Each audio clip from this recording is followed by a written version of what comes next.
What is up, gamers? 32-man bracket. 32 little gamers in a little gamer cove.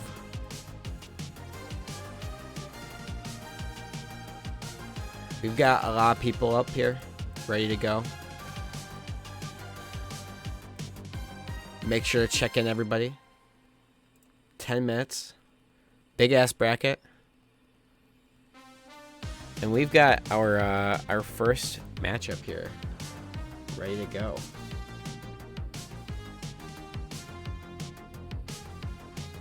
You'll never believe who it is, guys.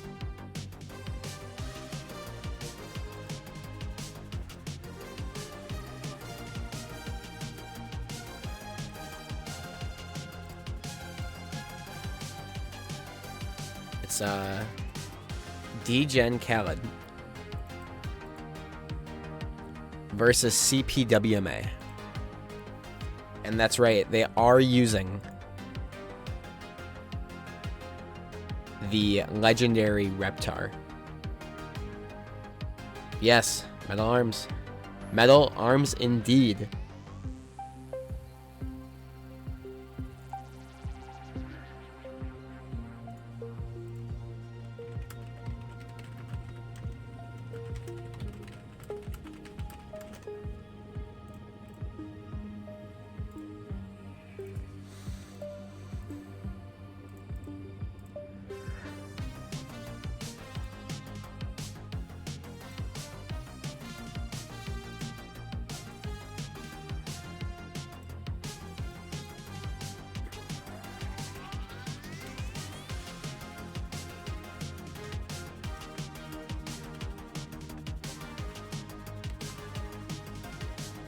We're just waiting on Degen right now.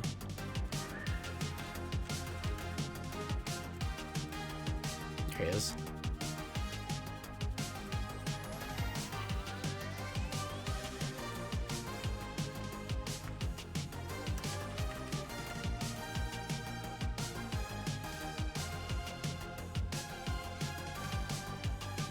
Yeah, they're both here now. Both are in the arena.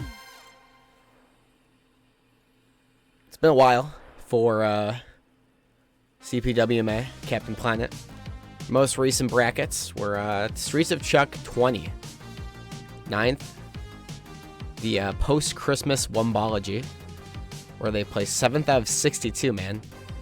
Pretty good numbers. And then 1st, excuse me, at the Holiday Matsuri.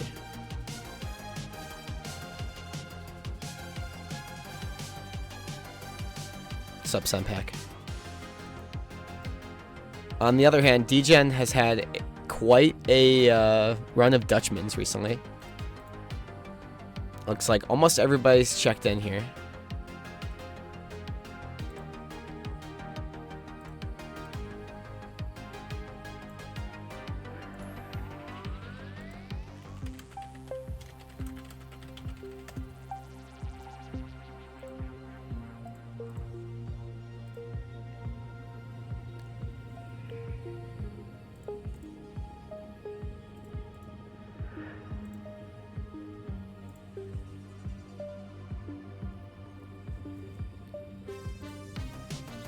Am I sick?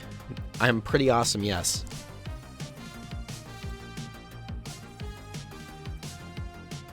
Okay, we'll get predictions up here.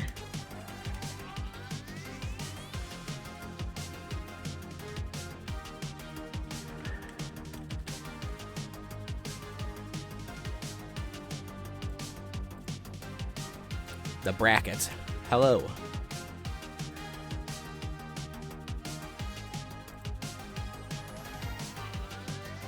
And make sure to get your thingies, your predictions. Here we go, guys. And they've never played before, guys. This is a completely new set, and our special guest will be on later.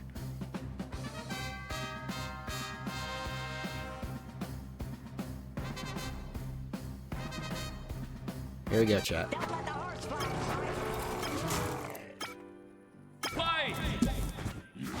Grandma Gertie versus the Reptar. CPWMA, they've been talking a big game about Reptar's side special, using that as tech chasing, so we'll have to see how they end up using that in set. Gertie, she is very prone to being a glass cannon-esque character. Super light, as light as Azula. But that doesn't matter. She hits hard as hell. And Metal Militia with the Reptar Gaming sub sees Reptar on the screen and has to throw me some bones. So we should put more Reptar on the stream, I think. But as for CPWMA, they are getting Grandma Gertie right now. The knee to the face, the broom to the butt, the head to the face, the pan to the ass. They're just getting knocked over right now. But they're fighting back here. Getting that first stock off. Fire breath. Side B. Down air. Oh! What the? Oh, I like that little mix. Okay. That could have been something dastardly. Just drop the combo a little early, potentially. And I don't know if that's like 100% true, but I mean, DJ making it easy there. SDing. Too much dip on their chip here.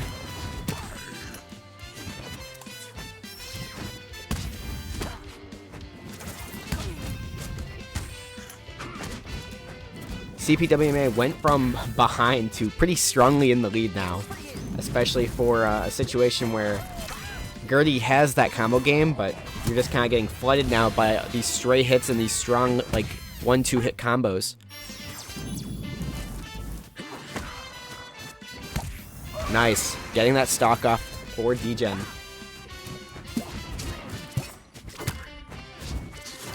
Okay, let's see if I can get it. Oh, it tries to get the tech read again, but down strong in place and actually saving themselves by going for that side special. But now, DGen getting their own little tech chase going. Snare, neutral special, I like that. That's a new thing I have not seen them do before. Nice. F-Strong actually going to take him out. I don't even... Was that the tipper?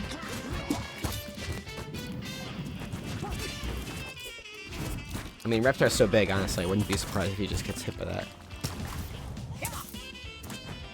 This is one of Rep's best matchups. Okay. Oh, no! No! What a blunder, dude. Just messing up the Meta Militia. That was unfortunate. You hate to see that happen.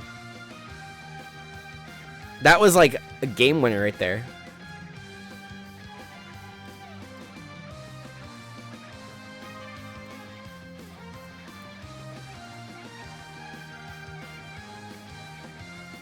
You hate to see that happen. You can't hit yourself too hard right there if you are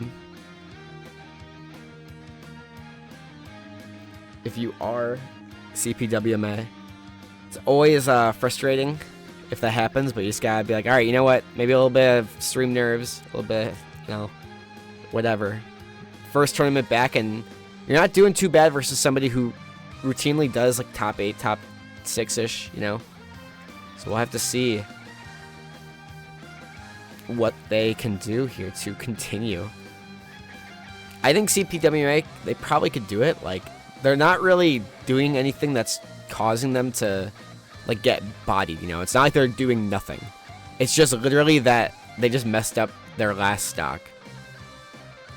Which, honestly, like, that's pretty impressive for the amount of time off they had. And with Reptar's just general, like, stigma, he has, like, pretty low standings in the community right now. Maybe not the worst character, maybe he is. Hard to say. Oh, here we go. Game number 2 here. And keep in mind, chat, this is a best of 3. Oh, wrong stage, maybe. Yeah, looks like the wrong stage, indeed. See in the chat, maybe somebody picked the wrong stage or what.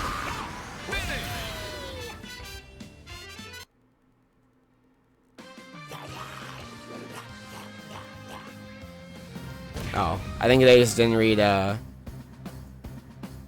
stage bans or something. Yeah, because this was what they selected. Oh, ping bug? Is that what that was? I didn't even read the ping.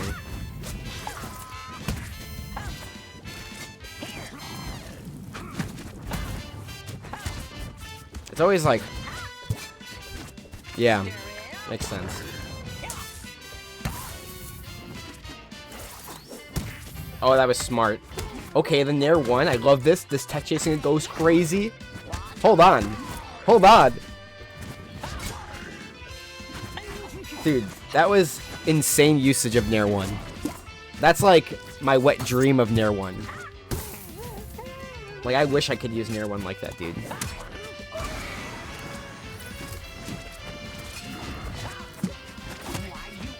Dude, DGen has had like a little bit of like a power boost lately. He, I gave him some like advice, just watching him play so much.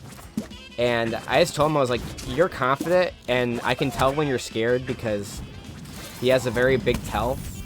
And his tell was just that he would just use a random EX option and then like run into disadvantage.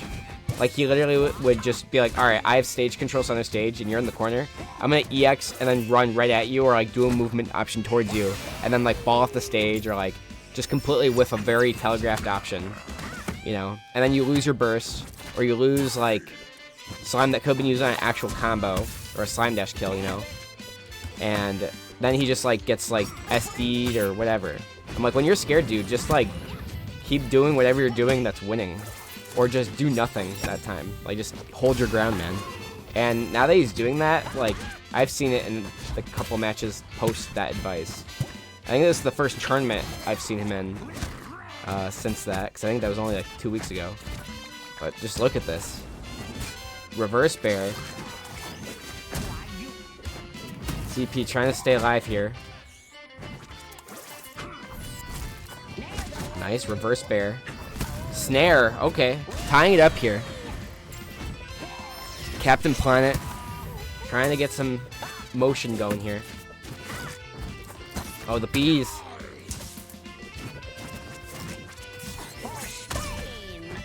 Oh, trying to go for that light there again. Just barely not hitting the hitbox. Is just not that wide. And Gertie is kind of thin. Nair 1 into down tilt. Tries to go for sub air. Wrong way. I don't know if it would have hit, even if it was the right way. It's not the longest hitbox, but maybe. Okay, here we go. The side B.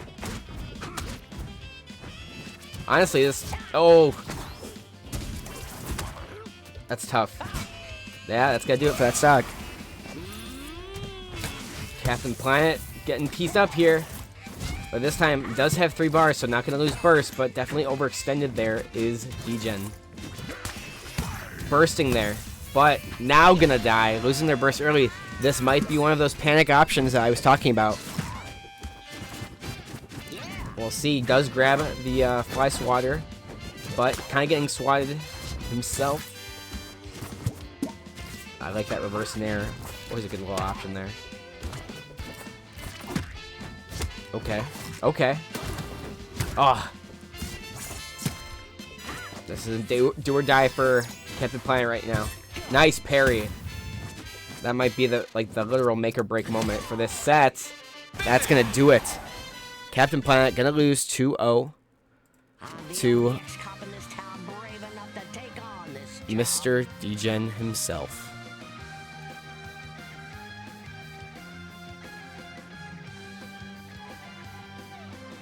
Good stuff overall. Like, that was an electric set for Degen for sure. And I wouldn't be surprised to see Captain have like a pretty strong losers run.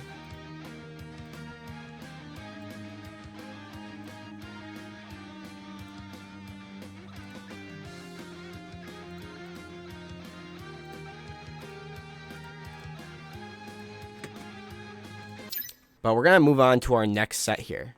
Just a moment.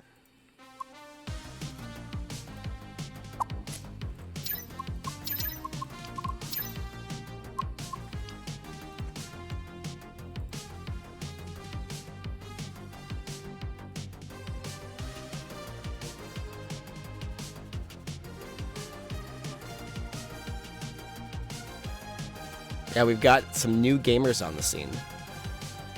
DJ the Best versus PK Chiptune.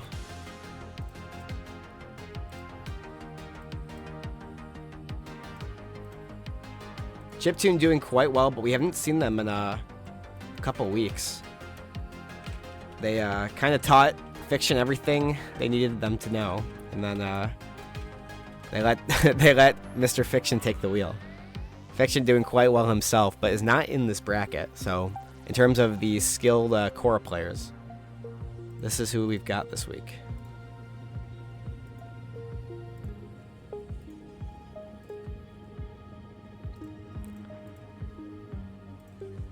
Not to say that one is better than the other either.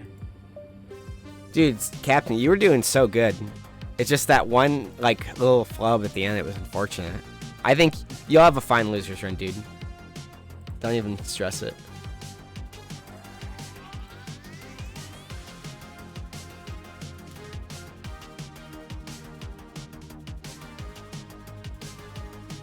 Definitely a welcome return for you, for sure.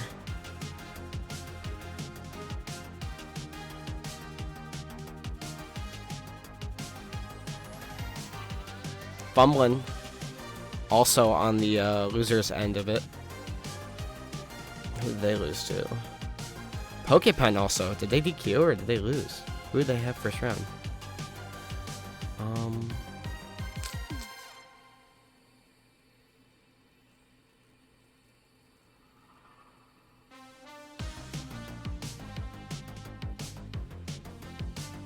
I don't even see them on here.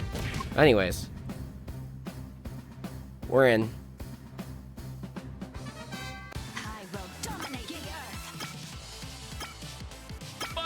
Another best of 3 here. Not the right avatar, but it's the avatar versus Azula here. I'm actually so curious. Who did Pokepen play? I'm like looking here, dude. Oh, Fig. Do the Fig beating Pokepen. I don't know if that's, I guess, like seeding wise. I don't know. That's a crazy. Like, I don't know. Fig's hard to read, dude. Because, like, Fig, he's great. Great player. Like, you don't ever get to see him compete. So, when you do, he's either, like, super on, because he's, like, you know, figging it up, or he's playing Iroh and, like, it's 50-50, you know? I think today he's going Lucy. He's figging up for real. True figging. But anyways, we're here. Seed number 9 for DJ. Doing quite well. And currently doing well in this game here. Gets the back throw, he's chipped him. Trying to get this stock off. Ooh, that up air is so nasty. The like wind hitbox on it is super useful. Not only for like that ladder combo extension that we saw there into that snare for kill confirms, but also it's just so hard to get out of disadvantage when you get pushed up by it, especially if you're a floatier character. It's a really good tool versus those types of players. Nice dash attack from DJ. And look at this. The overall lead has shifted. Now it's shifting once again. Great delayed snare by DJ the best.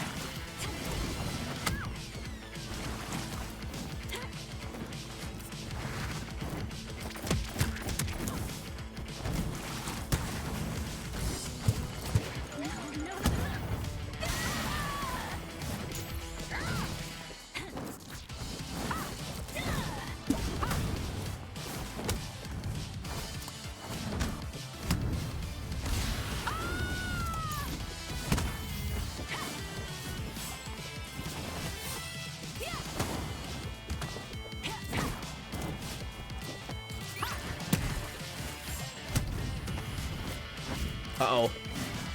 Oh, the wall jump EX, smart option. That was very stressful to watch. Nice burst, though. They are fighting off stage so much right now. This is crazy.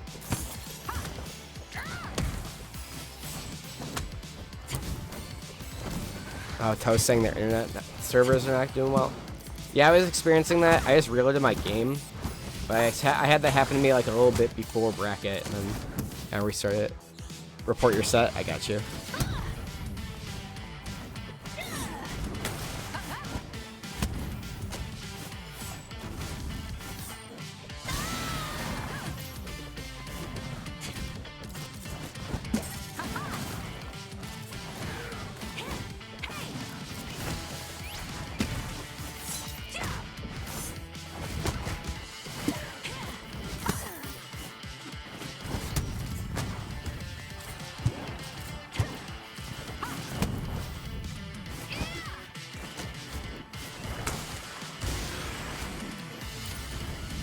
Last stock here. Degen, potentially. Or DJ.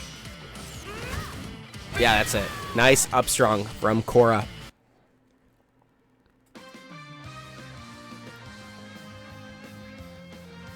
Yeah.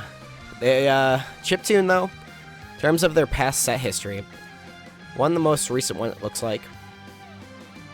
As well as in Nasb Jr., the Arcadian. However, the previous Dutchmans they played at 33 a long time ago now when you think about it. Jesus, man. DJ the Best did win that. That was October. That was pre-patch. That's crazy. Yeah, DJ the Best defeating Fumblynn earlier 2-0. Recent placements. 5th place was Dutchman's 50 last week. 7th at 48. Then 4th place at the Tropical Freeze tournament. And then Dutchman's Dungeon 47, they also placed 7th here. Chiptune, not doing too well, too bad themselves, you know. Second, all in top 8 for these events, but definitely cooking. Here we go.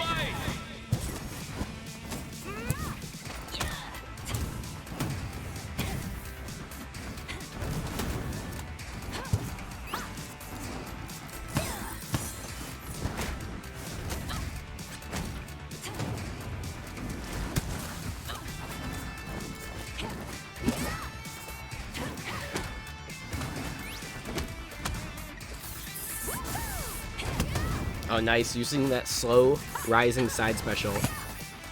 Get their bearings there. Nice. Chiptune doing well this second game here, but getting knocked out of their up special. Weird looking interaction there. We'll have to see. This will be definitely a back and forth game for sure. But in terms of like who got that, my money probably be on Chiptune. They've just been really good these past couple tournaments they've entered, but DJ striking back here.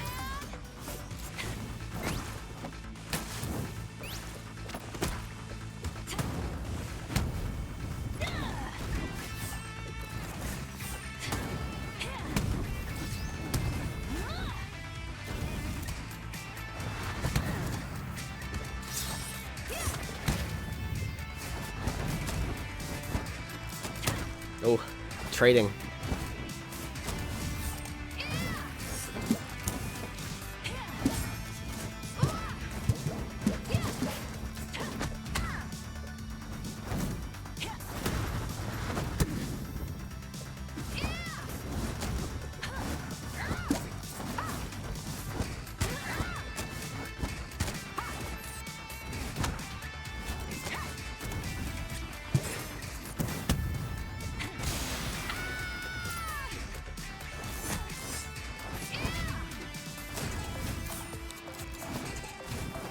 Nice little down air parry. Unable to be punished though. Up throw there. Oh, that was weird. The up strong coming in clutch today, man.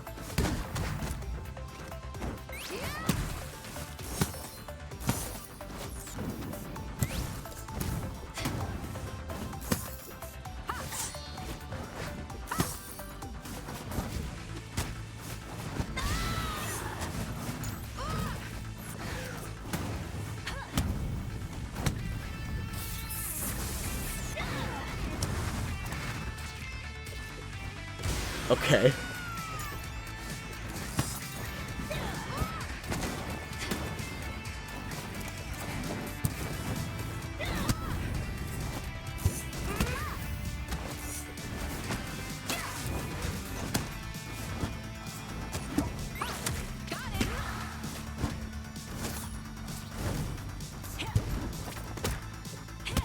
Side special there. Dude, these two are like trading like left and right. This is so bizarre.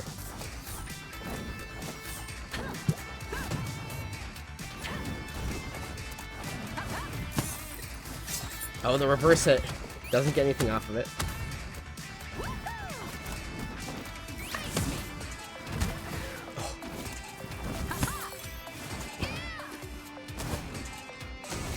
Oh, nice little snipe there. Double snipe. Bursting out. No slime. That definitely is it. There it is. Mr. Chiptune winning that 2-0. Good stuff from Chiptune for sure.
All right, next up, we're gonna be having the winner of Fig and Connor J on. Fig is actually up 1-0 in that set currently. So we'll have to see who ends up coming out on top in this. 1-1 now is Connor J. Maybe we'll sneak in, grab it if possible. Oh, there's no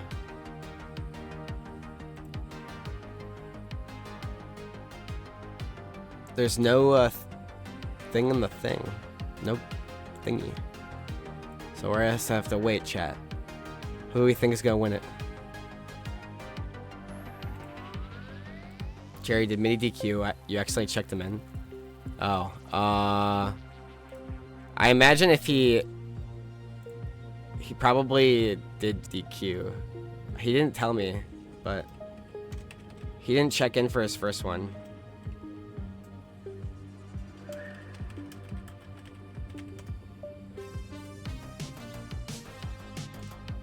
I'd say DQ him. Yeah.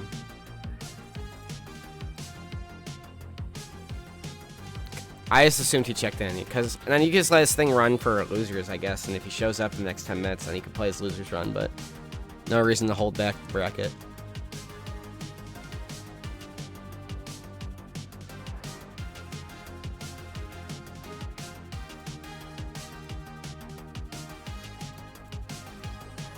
Yeah, Connor J looking like they're committing to the Lucy, or the Nigel, for that winner's side run.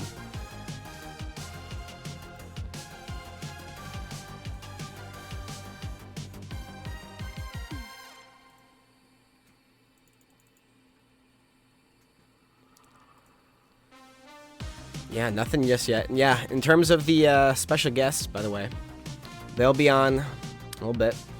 Probably closer to like top 8 area, which we are approaching.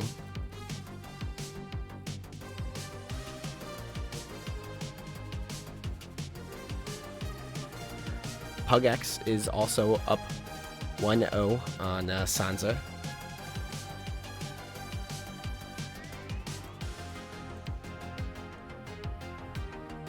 Is my special guest my mom?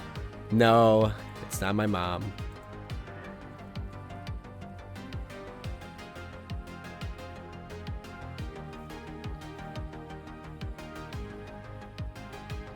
Oh, we're trying to see who will come out on top here. Is it Fig's mom? It might just be Fig. Fig. Maybe it is Fig's mom. To be honest, I don't even know whose it is.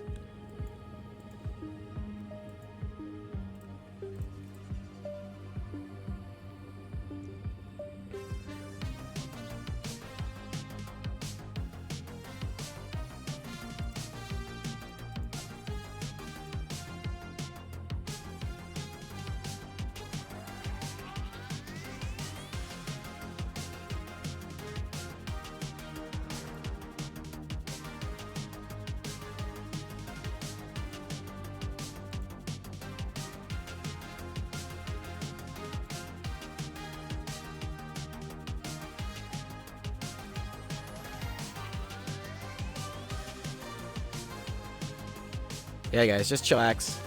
We'll be back in a moment with more Nasby action.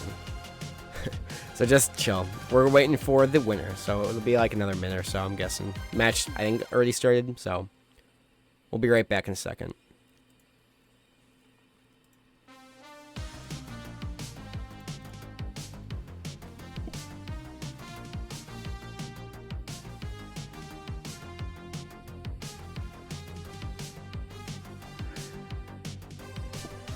Paranoia, thanks for the raid. We're just waiting on the winner of Do the Fig and Connor J here. GG's. Do the Fig reported the game. Connor J ends up winning it. So it will be Connor J versus Mergas for our next set here.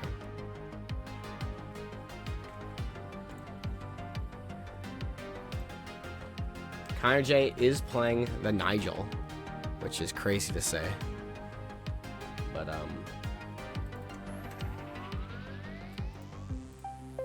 let's move on here.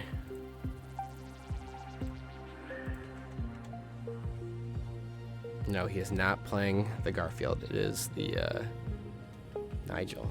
Connor J kind of having like a character crisis almost. He briefly had a Garfield, but was definitely known as the best solo Squidward for pretty much the entire game's lifespan until like the last couple months, where he switched to Garfield.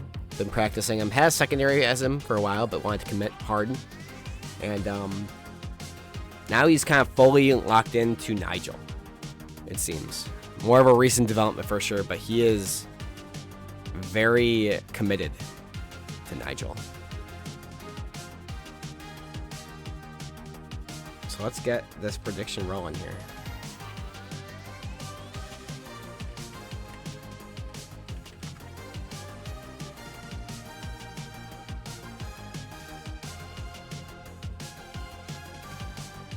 Yeah, make sure you get predictions in.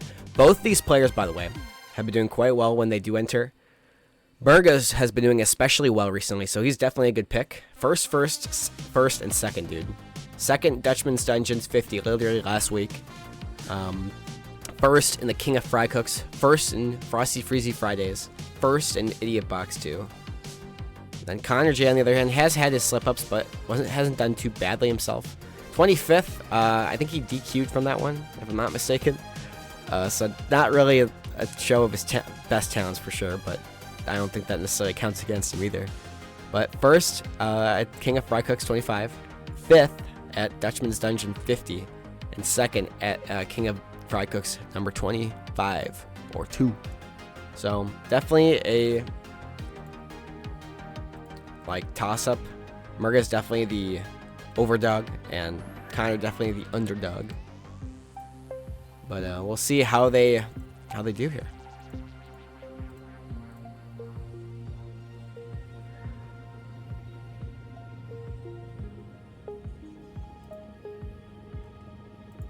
Yeah, get your predictions in.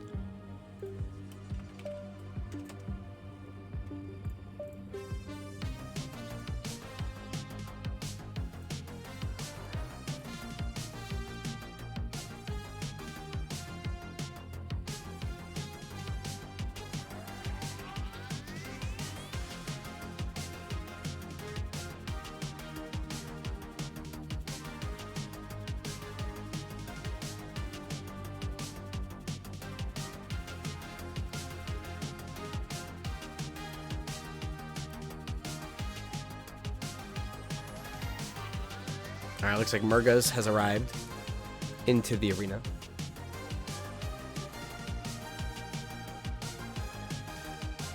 Connor is here as well.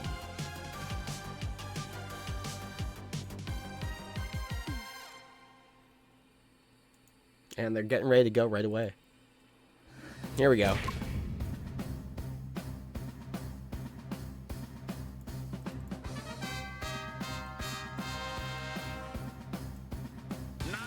Nigel Thornberry in chat.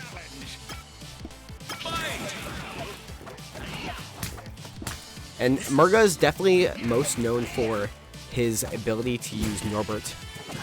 Definitely gonna be see something that is a little bit different in terms of this matchup. But yeah, that's definitely gonna kill early, and that's, I think, something that Connor J is gonna struggle with quite heavily versus this character. Is just that this character as Nigel kills you extremely quickly off the top. And while you don't get chain grabbed, those like quick 1-2 combos from down throw are still pretty strong. So true. But nice using that bear. Getting that kill, staying in, but this is basically death here. You're gonna get like up thrown into something. Oh, nice little ledge slip situation here. Oh, I love that use of slime dash, but not gonna work out too well. Nice. This matchup is possible. For sure. I just think Norbert in particular is just really weird. You just have to avoid, like, the conversions, you know? And if you hit your conversions, like, you're pretty much just as good as he is at killing. Nice, avoiding that, wasting a bar. And Bear gonna kill. Like, that's the thing, is Kanajay has plenty of win conditions. He has plenty of just burst kill confirm options. But he also just has, like, traditional, like, I'm just gonna hit you with a straight hit. I can play a bit more passive, make you come to me type action. And there's not much that Mergas can really do about that type of neutral. Like, he can get his own kill confirms with, like, up throw and sup air, or just generally, like, fair and such, and beat Nair. But yeah, look at this. Tries to get that side special. Fair, here we go. Already in the lead here. Trying to get that bear, but up tilt. Just punishing, that's gonna kill you. Yuck.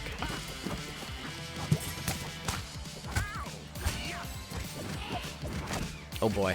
This might be it. Yep, that's it. Quick stock for Mergas. Yes, that was great. Thank you very much.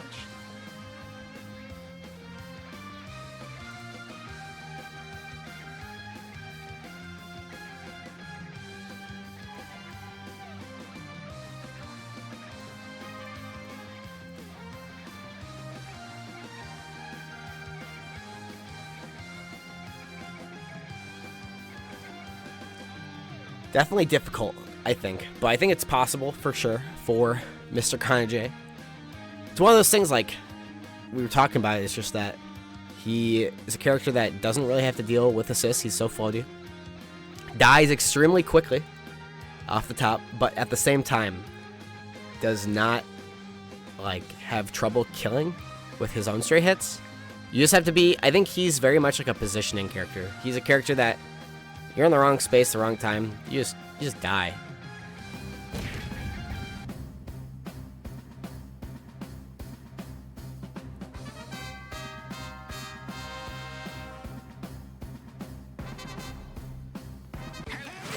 Alright, we're going to Urkin. No more rooftop, and I understand the pick of roof for Nigel, because you can get, like, some stuff off the top, or just, like, snap kills. Maybe you like that center platform for just the up air grab throws, or up air conversions rather. But definitely a different pick for sure. The 2-plat changes it up quite a bit. It also does give you some new tech chase opportunities, puts you in like kind of like a option select situation on those plats. Oh, nice. That follow-up by Mergas, very strong, very calculated, just kind of waiting to see where he drifts to, and then just kind of quickly reacts to it. Connor also using a lot of this forward air, which normally I would say is, like I've talked about this with him before, I'm like, I don't really have any confidence in using forward air as Nigel. Just multi-hits are hard to be consistent with in this game, and he's hitting them even on small characters like Beavers, which is surprising, but I mean, you kind of need it in this matchup. You kind of need it to work at the same time. You need a move like that that can kind of drag him around a little bit, if it works, you know. But this up tilt, just Connor's done shooting at the wrong time, and it's just getting him so much bleeding right now. He's damaged. He's just getting damaged so much here. Slime usage there. Trying to get an early stock. Getting punished heavily there. This could be a quick one.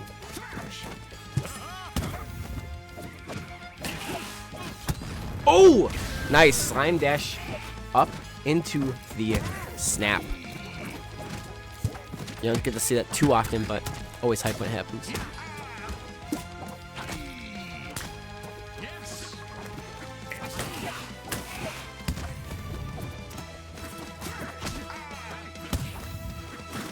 Oh, that could have been lights out. This might be it. Oh, just barely missing that back air. Ooh, that's gonna do it. Ooh, Jesus. That's frustrating for sure. It was like right below. Nigel's big ass head probably just got hit by it just barely, man. It's gonna be a 2-0 in the favor of Mr. Mergas.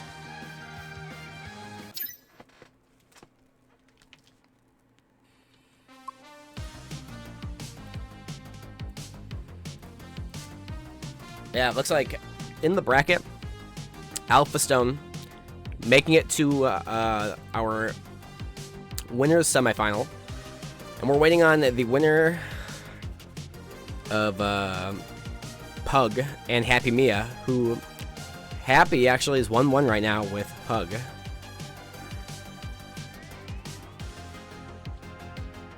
So we'll have to see what happens there.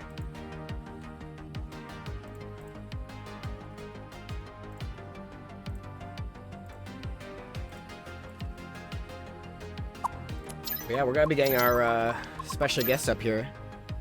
Just a moment. Get them in here.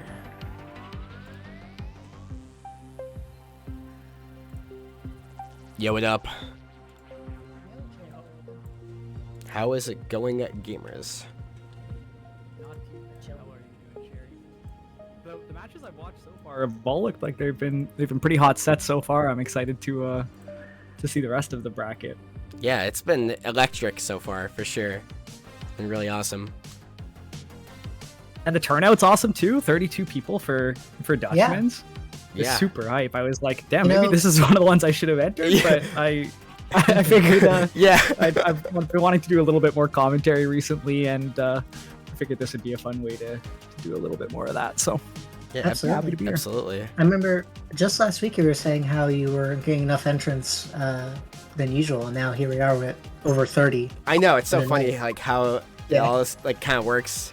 I think like it's just some weeks people like I've thought about it more. It's like this is like a weekly at the end of the day. Like this is essentially like the game's weekly. So it's just really been just like, you know, people are busy, people are whatever. And like I saw a thing on Twitter about like support, like it was about Smash more so, but it was just like support your core people, because like as time goes on, like that will grow if like you support the core rather than worrying about like the people outside that you want to get. And I'm like, you know what, like yeah, like that's very true, and something that I think a lot of people just forget about, man.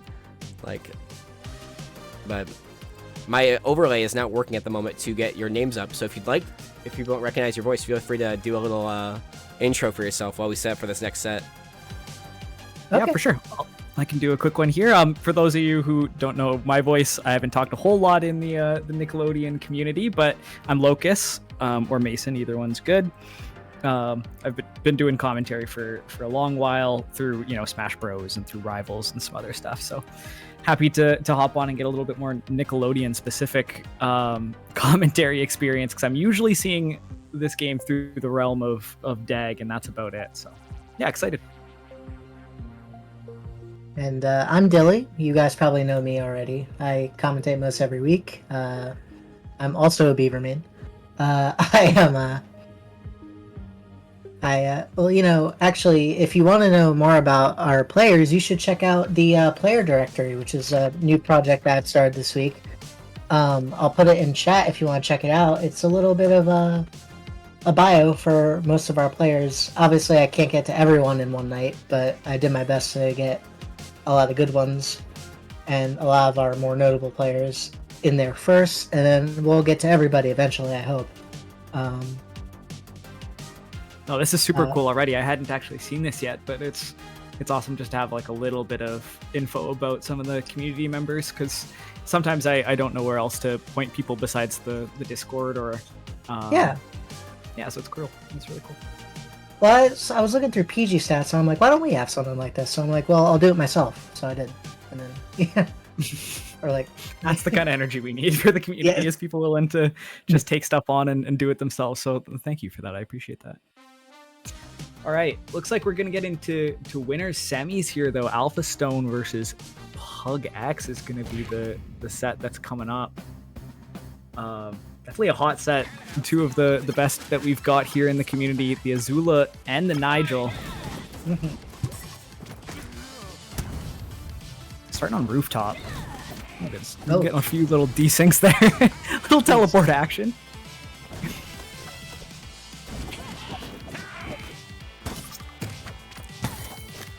Okay. Like firing back a little bit here. Oh.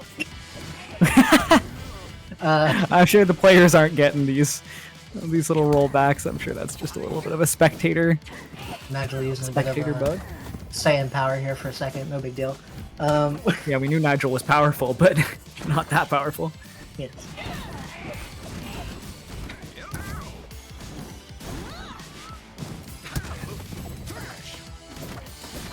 Alright, Alphastone making it back to stage safely here.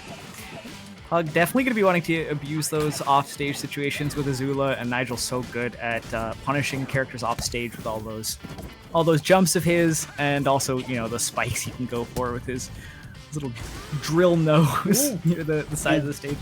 Good confirm. Oh, okay. Do it again. Um,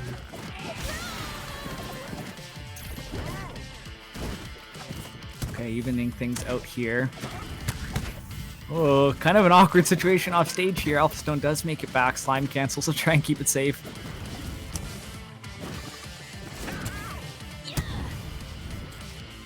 Side B to side B, it looked like. I think he's F tilt to swat him away. But yeah, death is imminent. Yeah, that center platform's so good for extending those combos for Azula and like getting those kills early with those down strongs off the top. Definitely a nice stage here for Azula. Forward air. So strong. If you can connect all the hits in the back air, we'll seal that stock.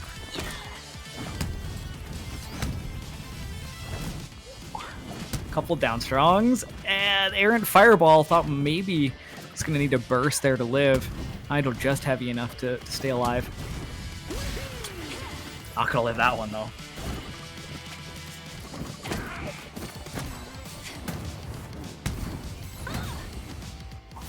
Snare down strong again.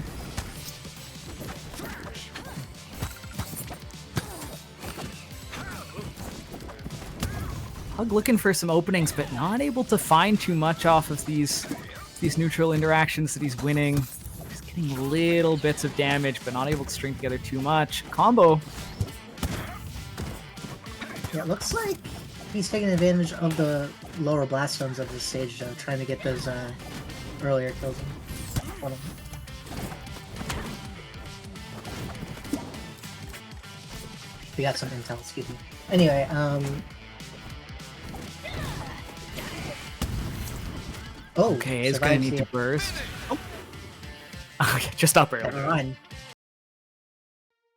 All right, we are gonna get a quick game restart. It sounds like, just to see if that'll fix any of the little spectator issues there. Nigel, you know, teleporting around a little bit. But that first game was very close between the two of them. I do feel like Pug, yeah, just wasn't able to find too good of combos on Alphastone there with some good DI. Yeah. So that punish game really being the difference there. And also, I feel like it's so tough as Nigel, like trying to land against Azula when she's so fast, has that up air, covers so much space, and then if you're holding away to try and get out of combo and you take a snare in the air, you're probably meeting the blast zone pretty quick. Featherweight with bad shield pressure, you're gonna eat a lot of hits for sure, especially against Azula. Absolutely. All right.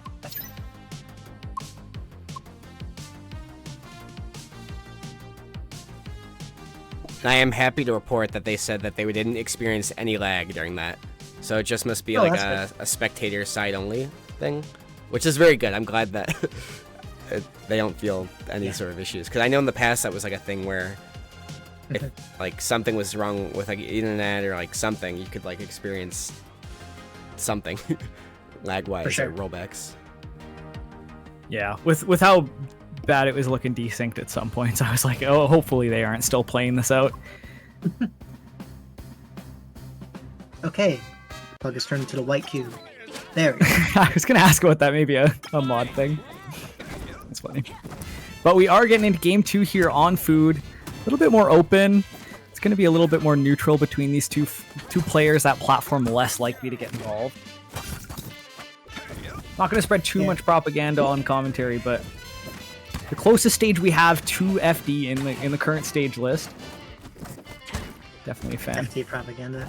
Well, I feel like that benefits us more than it benefits them, to be honest, with the down throw. But Could be. Ooh, good confirm. yeah, Already looking better on the punish game there from Pug in this game too. come with fair. Yeah, not quite. It's gonna land safely. Forward air stays out for so long. Oh, Good goes for pressure pull. talent lightning. Misses. Okay. Does manage to land safely, but does have to spend the burst to get down. And jab up smash, gonna take it. Yeah, Azula jab, a crazy move, converts into like pretty much anything, if you're lucky enough. Like just does your taxes. Not taking advantage of that. Almost that double snare. Down strong, down strong.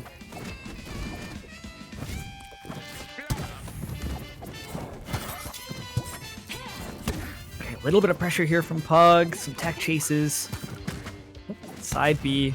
Oh, what a string there. Waiting the most for that hit stun. Knows just how long he has in order to get that snap there. Alright, can convert to back air, the classic. Nice shield.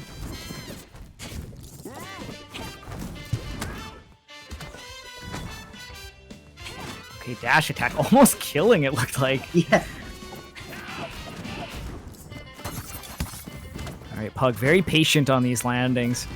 Not coming down with anything too aggressive. Knows that Alphastone is waiting. And jab hitting from behind into the down strong. Jab down strong, classic, coming in. A lot of classics today. Up throw. Not too much off of that one, but we get another one. I like that Alphastone always puts the pressure on after a throw, even if he's not going to commit to the full aerial. He always makes you at least think about it, and that is going to be one talent lightning. No second. Just about anything would kill Nigel at this rate, coming in. Yeah, I feel like Nigel, the closest thing we have to turning that percent bar into like an actual health bar. Like 100%, you're dying to pretty much anything. Lack of an energy meter. Yeah. Ooh.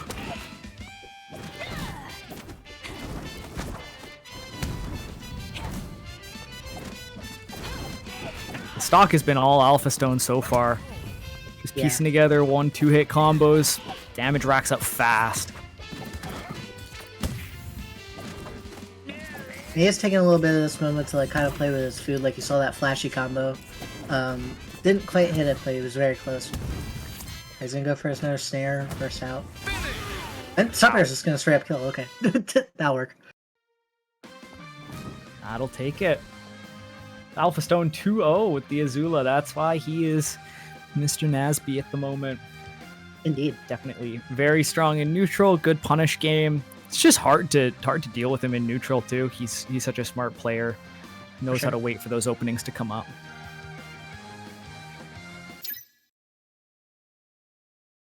And I don't believe we have the other side of winner semis ready yet. But Alphastone going to be going up against one of either Mergas, and then the Mergas plays the winner of Matador and Zune. So, Ooh, Matador. Yeah, Matador's kind of scary. I haven't seen him in a while, so I'm wondering how he's been. Yeah, every time that Jenny comes out, it's always scary. Definitely knows how to stay patient. Knows all the combos with Jenny too. And sometimes I feel like I get grabbed once by Jenny and I'm taking like 40 or 50 and I'm like, oh god. The whole time I'm Mr. Krabs meme. He just is all blurry.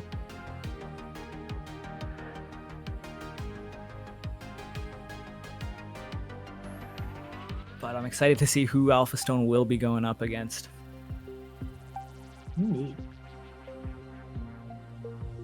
Taking a look in the losers here, we got Benjamin and Fig duking it out to fight Happy Milla. Degen waiting, Chiptune waiting, Connor waiting. He did bring out the Nigel for bracket. That Nigel is scary. Sansuke and Captain Planet with metal arms. I like saying his full tag coming out. And DJ the Best and Bean. A Bean appearance. I always like it when Bean enters back. Absolutely. Fun player to watch.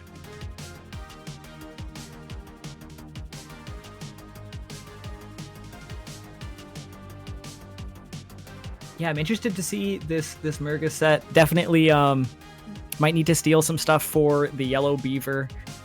I've kind of come to the conclusion that maybe the Yellow Beaver is pretty good, and maybe it's worth playing the Yellow Beaver from time to time. But still picking up some bits and pieces, so we'll be down to steal a few things from Mergas because he's kind of blown me up in the in the Ditto the last few times we played. I dabble in the Yellow Beaver. There's quite a bit. There's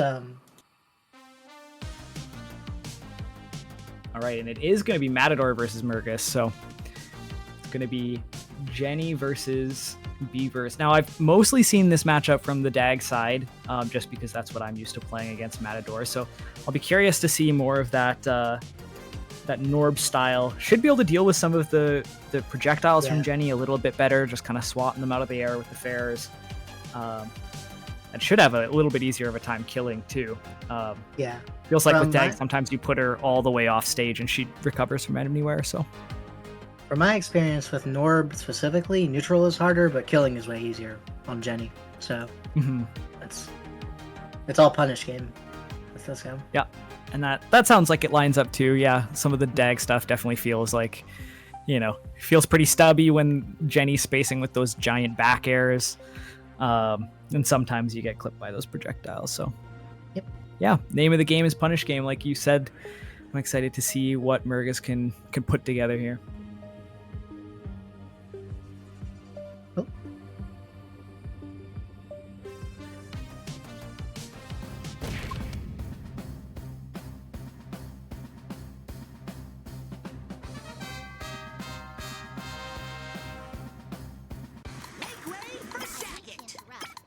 All right, getting into it here on Jellyfish Fields. Immediate swap to the Norb. Yep. Off stage already.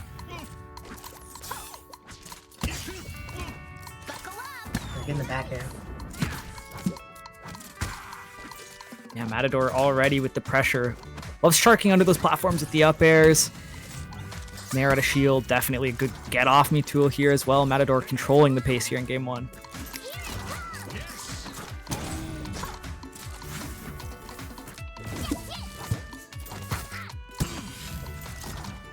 Mergas looking for an up tilt. Starts so many combos there for Norb.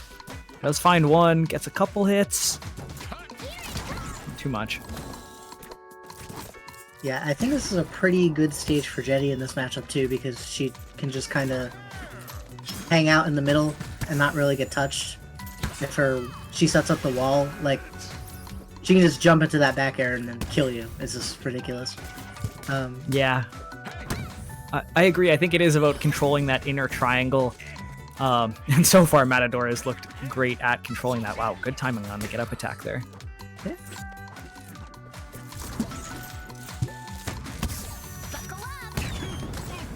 And the up throw starts. It begins. Coming in with the missile. Oh! So hard to deal with.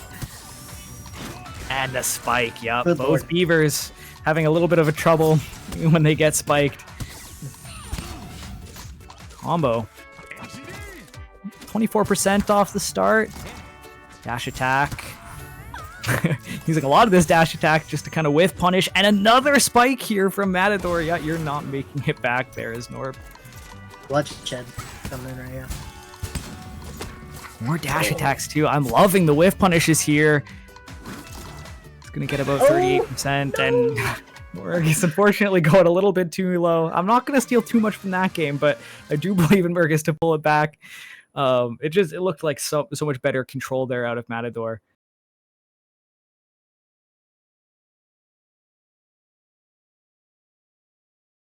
Okay, we're rocking another quick reset here, just to see if we can get that little bit of stuttering figured out. But that might give Mergas a little bit of time to, reset a little bit after that one. it's sometimes nicer to lose that hard in the first game because at least you can kind of look at it and be like, you know, game's over. That one happened. It was a fluke, whatever, and just kind of reset and go into game 2. Yeah, Mergas definitely no worse for wear here in winter semis. Still has a lot of time to catch up if he does lose. But there is quite a bloodbath down there. Looking for it. Yeah, it's especially scary now that it's also best of 3 up until top 4, because it means that when you're in that loser's bracket, you are, 2 steps away at any point from being knocked out of bracket rather than 3 steps away. So neither of these players want to be down there with all the sharks. We are getting back into the action here. We might need a restart on the stream from Cherry. As I said, we can see it. Thank you. We're getting the character swap. That's also something nice about losing that hard in the first game. You don't have to worry too much about what character to pick. It's an easy swap. Just say, all right, that character was not doing it, and it's already looking a lot better for the Gerald. Mm-hmm. Gerald's another zoner character. We've seen there was a little bit of a streak where Mergas didn't play Gerald at all, but feels like he's been bringing him back lately for the problem matchups. Matador going real low here. He uses the bar of slime, keep it safe, canceling the back air. An edge guard here. Mergas going a little bit too low. Yeah, ran out of resources. Offstage not looking friendly to him right now.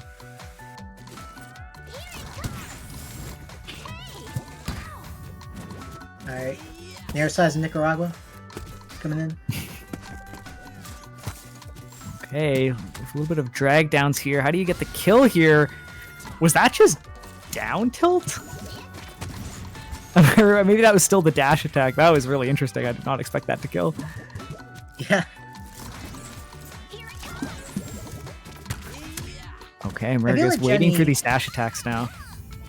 Just Jenny in general, she doesn't look like she's that strong, but then the damage route packs up, and by the time you get to where you start noticing it, she's already back airs you and you just die. It's just ridiculous.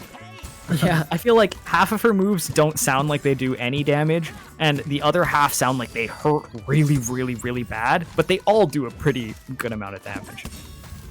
For sure.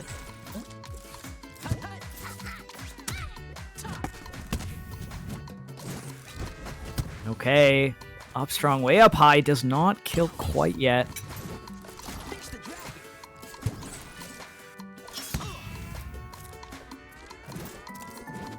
And Mergas is being patient here, but can't be patient anymore, has to get back up stage here. Ooh, it does get forced to burst. Even with the SD though, this is looking a lot stronger than the Norb. Gonna force the burst out of Matador too. Neither player wanting to give up this third stock. Up throw. Ooh. Up air, not quite killing. Oh wow, what a wave land onto the platform there from Matador, and the up throw will do it this time.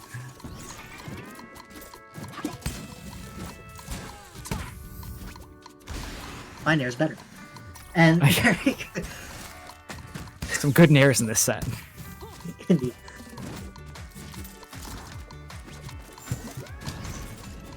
Oh, timing on that. Dash attack into the missile. Getting something started. No tech chase on the platform.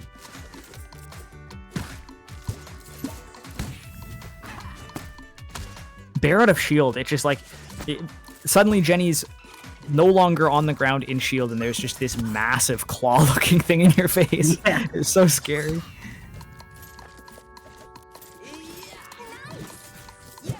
Oh, and it's so scary seeing Matador doing those little jumps near the side of the stage, just knowing that backer could come out at any point. This is the part where it gets scary because Gerald's up B just is really exploitable. So Matador always takes advantage of that. There comes a point where, oh my god. Wow. Never mind.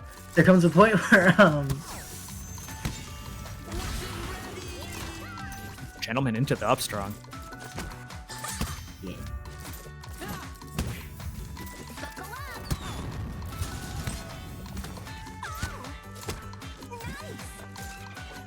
These conversions have looked so much better for Mergas this game, but this last stock is slowly getting away from him. Just kind of getting chipped away.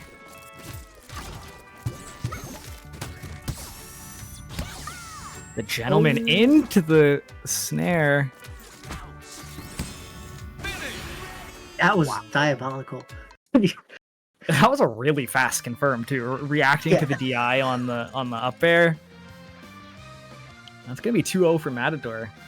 Looking pretty dominant. I like the Gerald swap. It did look a lot better. But yeah, just not enough. And you got to think that if you're Mergas there, just a tiny bit, or like not SDing on that first stock as Gerald would have been big. It's definitely kept it close. There was an attempt. It was. That means we're gonna get Matador versus Alphastone in winners finals, which should be a banger of a set. Both players so solid and neutral, and their punishes are so good. I'm excited to see what kind of combos both people can string together on each other.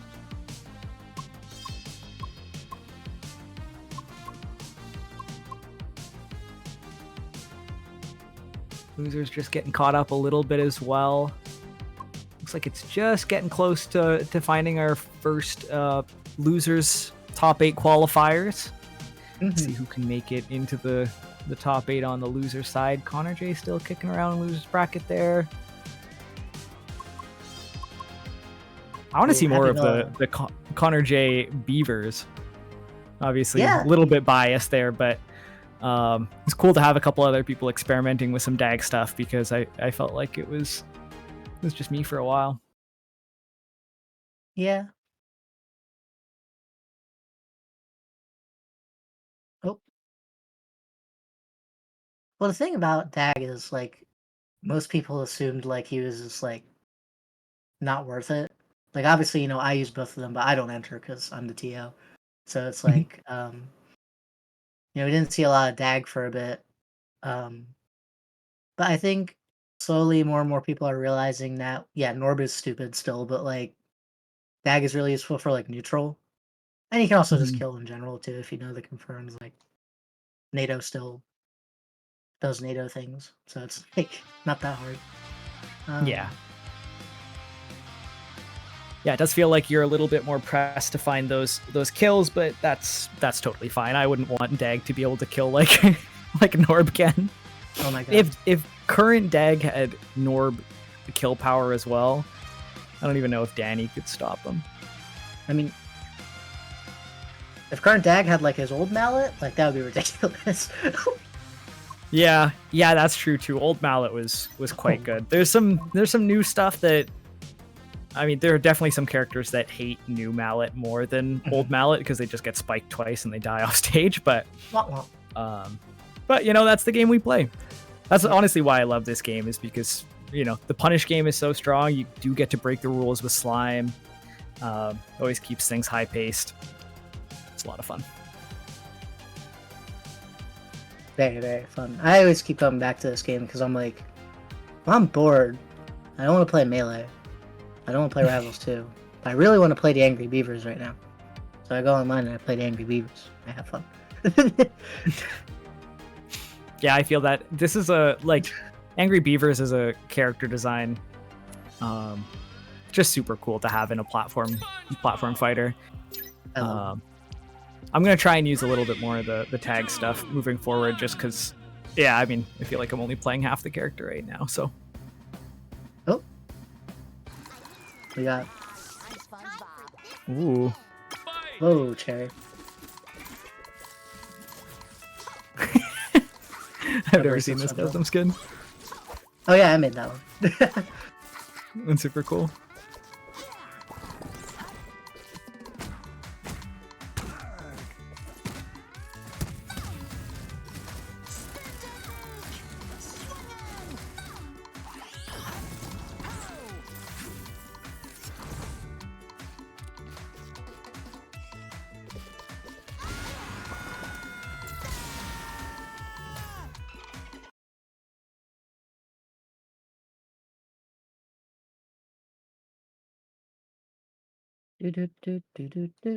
Dude.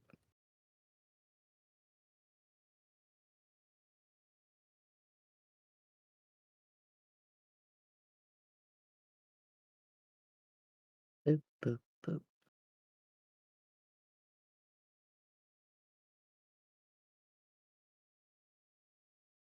Oh, he's just testing. Okay.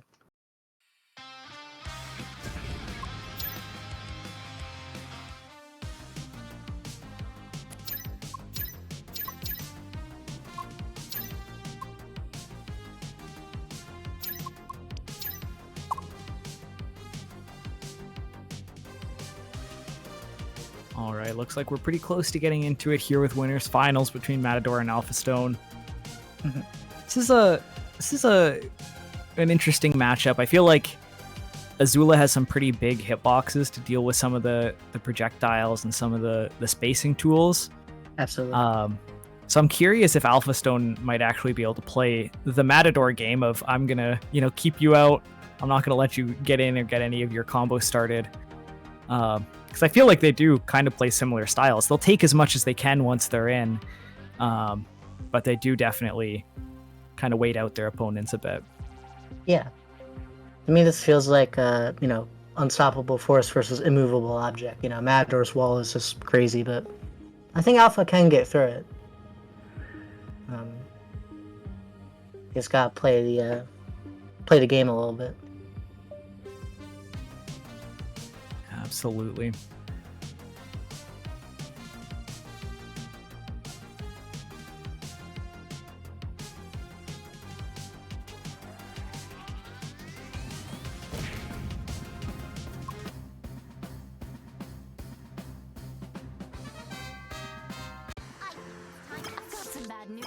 All right, getting into it on Food Dreams for the start of this set. Alphastone immediately starting with a fireball. Oh, it's just a little button check. This is this is a button check. Oh. Yeah, after 3 seconds, I wasn't sure. After 10 seconds of watching them hop around. It's all good. It's always better to make sure that your buttons are working properly than to figure that out as soon as you're in the set.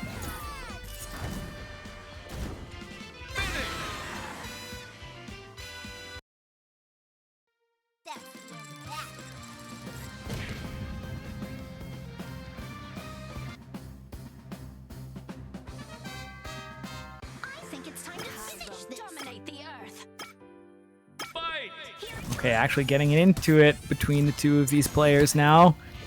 Matador starting off strong with a couple of dash attacks. Alpha's already in a rough spot here. Corner.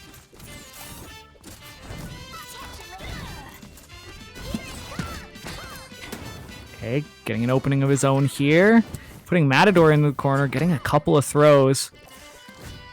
Yeah, this game has so far been played almost entirely on the left side. It's kind of funny. But we're slowly moving over to the right. Oh.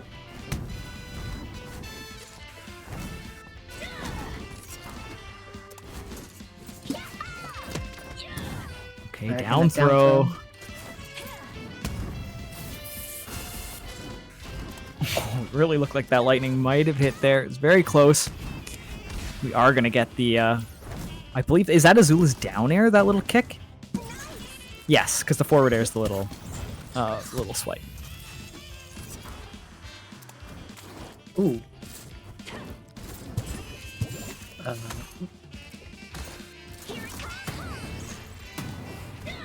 I gotta say, I think Matador does where he kind of like covers your landing option with up air is so scary because he can just kind of hover over you. It'll still hit anyway. It's like crazy having to convert off of that. Yeah, covers for such a long time. Up throw. Charge up air. Not really wanting to overextend. Both of them going for kind of these retreating aerials. Oh, I love them walking past each other and then both shielding. Yeah. Both players just deciding to approach at the same time.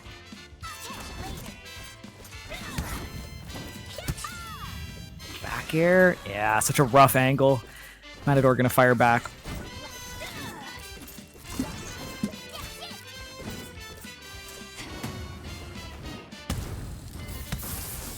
Ooh, Wow, the lightning confirmed. talent lightning.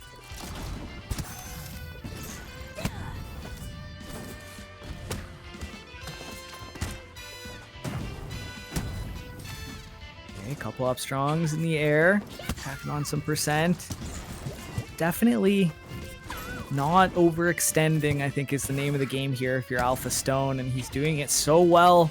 Just going for what he can get, not being afraid to reset to neutral, saying, I'm going to be able to space a little bit better than you are if we play this neutral game over and over. Alright, gentlemen. Nothing.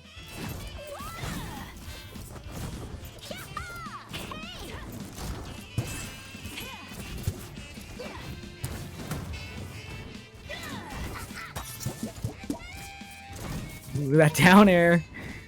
So hard to punish on shield. Yeah, that Jenny downer is actually like really scary because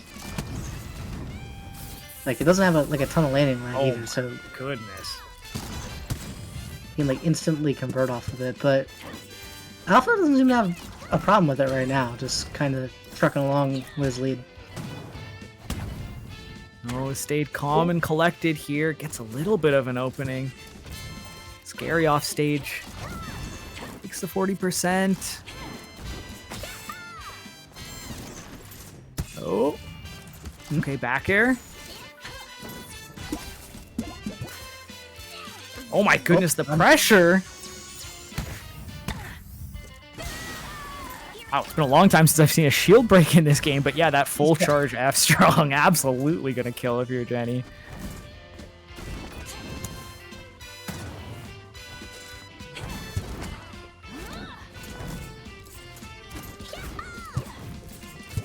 Okay, you can tell Alphastone already fishing for what might lead into a kill. Dash attack, good DI from Matador, not gonna eat an F strong immediately after.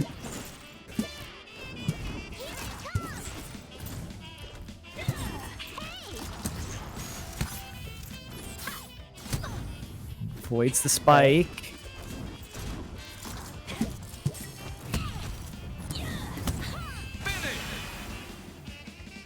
That's gonna be game one. Yeah, clean confirmed there. You can tell a player is really comfortable with their confirms when they do take that little bit of time in between hits. And you can tell Alphastone there knew just how much hit stun that down air was going to have. Knew just where to place that up strong. Very, very clean. This is going to be the first best of 5 that we're going to be seeing on stream, so Matador will have a little bit more time to kind of feel things out, see if he can pick up on any habits.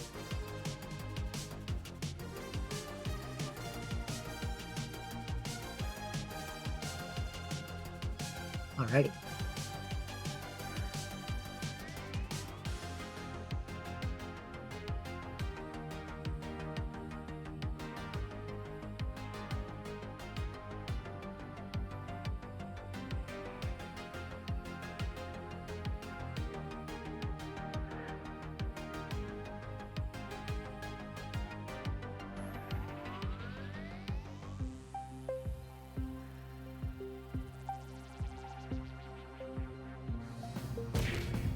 All right. Game number 2. This shouldn't take long. I've been waiting for this. Waiting for years. All right, game 2. A little bit of a dual plat layout here for game 2. Kind of mentioned it in the Matador versus Mergas set, but I feel like Jenny having those platforms to stay underneath really helps her out. Helps her stay safe, feel confident. So I like this. Though I think a weird benefit of Azula is that she is kind of always swatting. So if you do like a short hop as Azula, it's more likely to hit Jenny under a platform than say like a bigger character. So it's a weird quirk of her, but I feel like it works out in Alphastone's favor here. Wow. I don't even know which hit of the down air that was, but it looked like Matador maybe already landed. Nair. How do you make it back? Wow. Great slime up B there.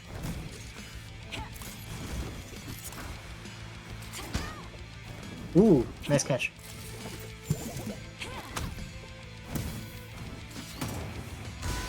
Wow, slime dash up air. I was like, this is a really, you could tell the placement was a little bit awkward on where Matador was, but great adjustment.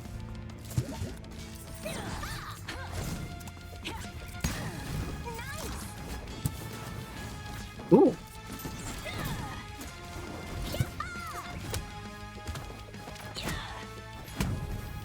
I like that he like. Something I like about Alphastone's playstyle is that he doesn't just straight run up. He stops for a moment, looks at what Matador's gonna do, and then he starts running it. Like it's such a like a micro thing to do, but like it works so well with him. Wow, what a confirm. Yeah, I super agree though. Part of being a good reactive player is, you know, consciously putting yourself into those situations and then allowing yourself to react to them. And yeah, Alphastone's so good at that, just putting himself into those situations, run forward, actually wait to see what the opponent's going to do. You can see it's paying off so well for him.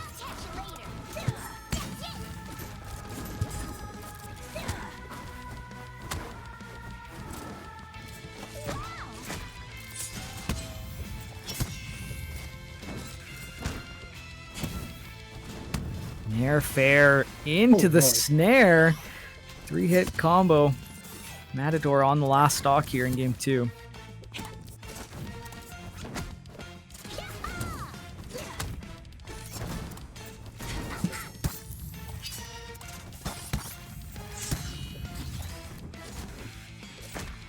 Few hits here.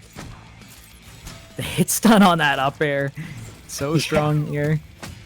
I mean, the fast faller nature of Azula as well. Upstrong not going to quite take it off the gentleman.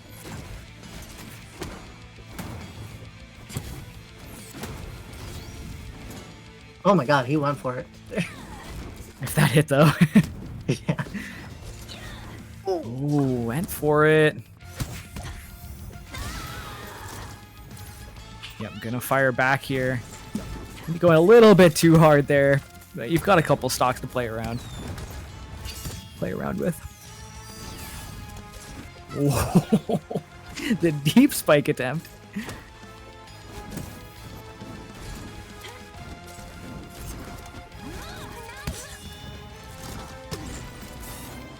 Okay. Oh, Matador does get the spike, and we brought it all the way back to last stock. You never want to count yourself out, and Matador absolutely not counting himself out here. Gonna have to use the burst to survive, though. Long road ahead still. This is where Jenny can be at her scariest because she is just kind of tanky, so... Oh, goodness, the down air. Going for it. Nair dash attack, and we're starting a combo. Oh, that back air is so scary. And now it's I mean, this is as even as it gets. Yeah. Looming threat. Yeah, Alpha looking for a jab, looking for anything here. Oop. Missiles coming out as little tools keep Matador safe. Jab does not confirm into the down strong. Oh no! Oh my goodness, that comeback.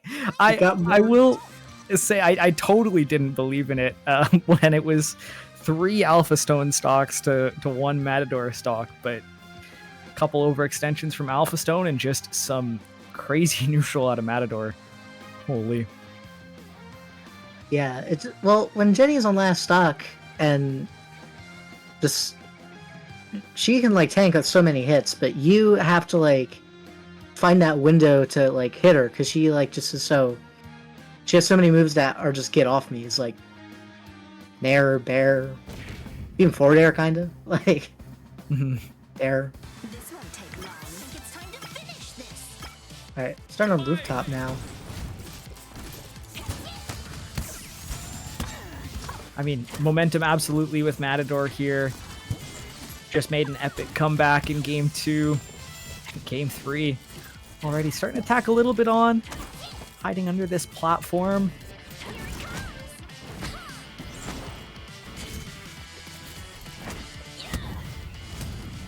Oh my god. Oh my Holy. Nair. Ooh, I like the deep side B. Alphastone kind of just throwing out these side Bs.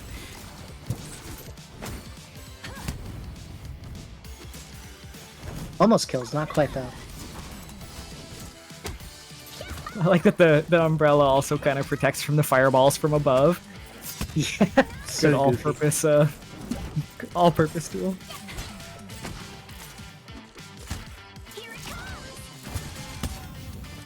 Such a good move to have against Azula too, because she relies a lot on hitting you with that fireball off stage to cover your like low recovery. That Jay just doesn't care. Like, Yeah. Wow, good confirm off the missile too. even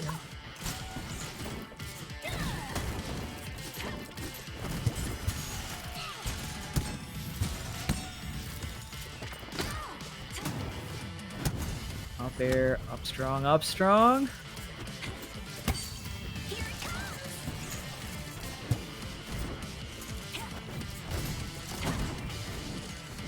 Oop.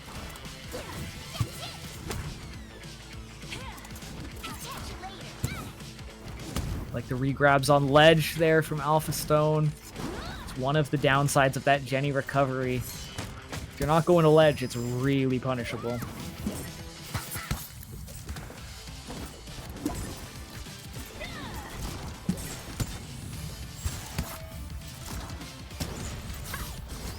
Okay.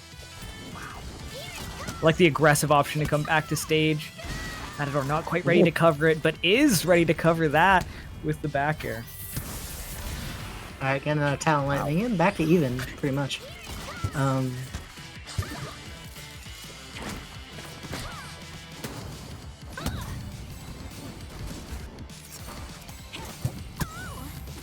These bread and butters coming out of Alphastone. Making so much work happen for him. Matador all the way up to 70% here. Up there, up strong, not gonna quite do it.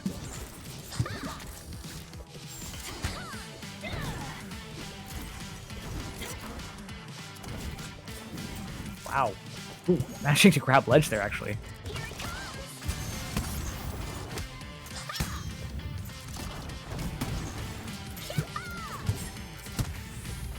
Ooh, some perfect shields here. Another back air confirmed. Not going to kill quite yet on this one. Nice Perfect play. shield. That was crazy.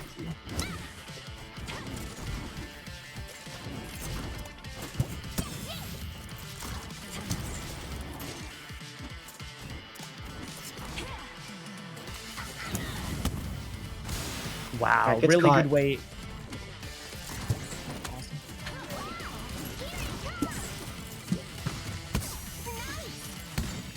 Oh! Really clean off the gentleman. This has just been so even, this game. This very impressive.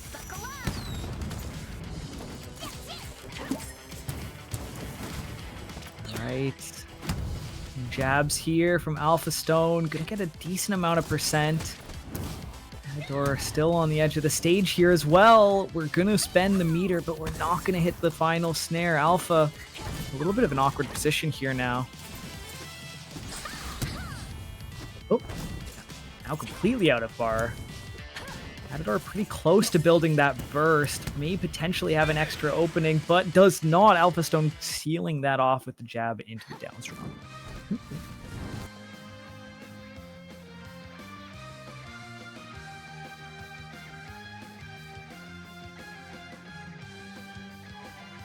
I love a good back and forth set though. Absolutely. Game 3 going to Alphastone. I hope we see a game 5 between the two of them for winners finals.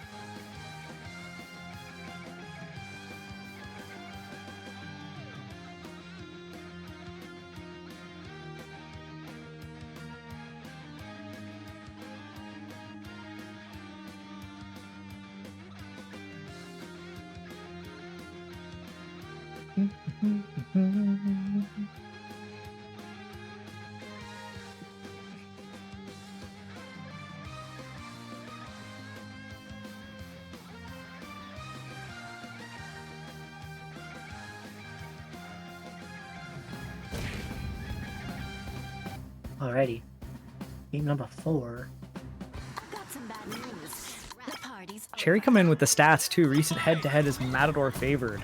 3 games recent all go to Matador. I'm assuming that also that's the last 3 sets have gone to Matador.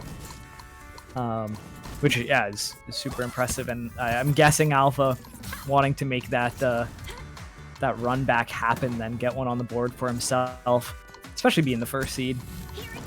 Already tacking on a lot of percent here in this game 4. 89%. Oh, going for a fancy up, confirm.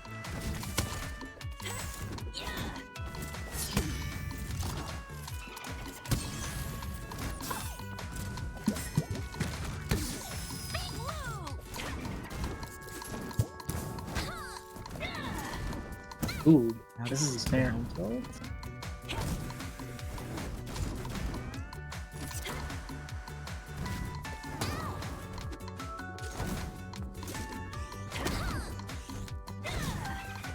Alpha just controlling that center, that little center triangle that you mentioned. Yep. Oh, doing such a good job of it too. Holy. Matador not being able to make it back to stage. The control looking so good from Alphastone here.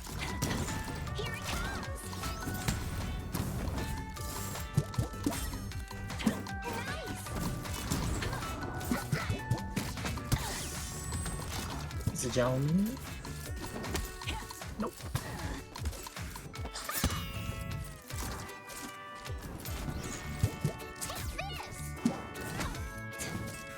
Ooh, up tilts. Lots of up tilts coming in. I feel like a lot of shield pressure in this metagame is jab or up tilt. One of those two.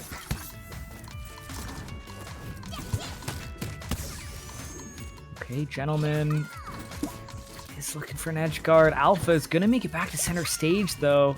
Oh, does take a back air. And that will be the first stock taken here from Matador. I like how ambiguous Matador keeps all the missile setups. I feel like it's has quite a few different setups, and I'm never sure whether I'm actually safe to hit Jenny or whether the missile's still coming back around. it's kind of like omnipresent, and like when you realize it's there and he hits you with it, and you can just kind of like magically confirm into it from anything. Like he's so good, like right like that. Like he attempted right there, slightly missed off. Like that missile control is insane. Yep. He's gonna take back the lead here.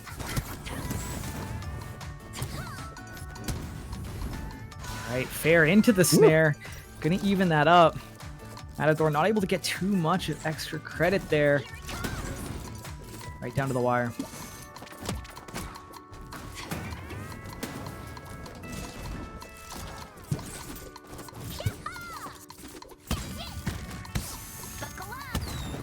Ooh, Right, quick confirm. Oh, does get the spike, and that 45. spike's so strong. 45. That's crazy.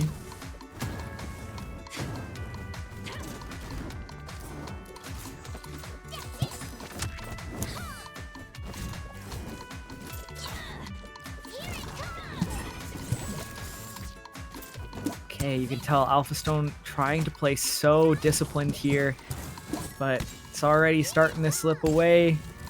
Yeah. Couple of nairs, couple of rockets.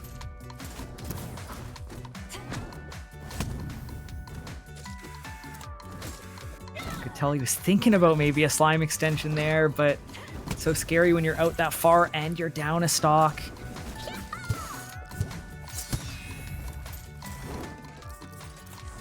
Got a full stick of butter here if you're Alphastone.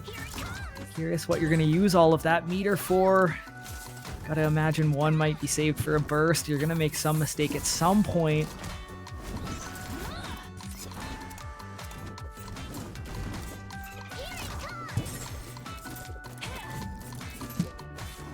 Oh my god. Scary cross up. Down tilt.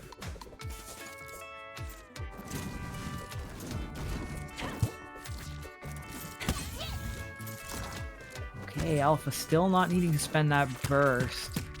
Matador with the up throw. Is it going to be enough? No, and Alphastone knowing Not going to need to spend that burst. And the snare is going to take it, so we do have a last stock scenario. Yeah, definitely bleeding out by the second, but that's kind of peaceful. But Alpha still living here, if only for a moment. He's to find something. Wow. Oh, you can tell Matador is a little bit scared there. Take a couple of up airs. And the spike! God! Jenny recovery. Oh no, just misses the ledge there. And Alphastone will clutch that out with the spike into the ledge hog. Oh my goodness. Massive clutch up from Alphastone coming in. Yeah, a little bit of the reverse of the game 2. Matador with an insane comeback in that game 2, and Alphastone with the comeback in that game 4. Yeah, intense. Very, very. Breathing a sigh of relief there if you're Alphastone, not having to go to a game 5, not having to deal with the Jenny at least until maybe grand finals. But Alphastone will be sitting pretty for a while. Yep.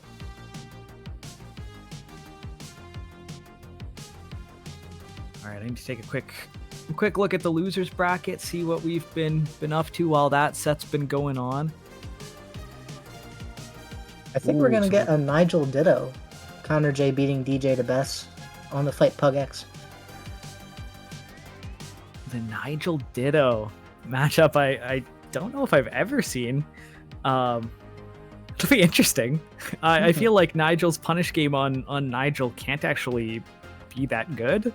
I feel like Nigel gets a lot off of just the extended combos and then also off of edge guards, and I feel like extended combos and edge guards don't work great on Nigel, so it'll be interesting. And then on the other side of losers quarters, it'll be Mergas versus the winner of PK Chiptune or Happy Milla. So that'll be interesting as well.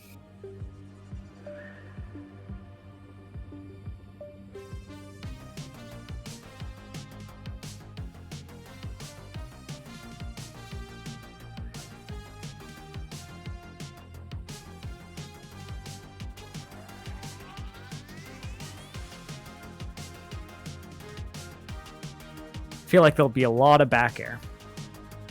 I'm trying to think about how this will play out, and that was the first thing that come to mind.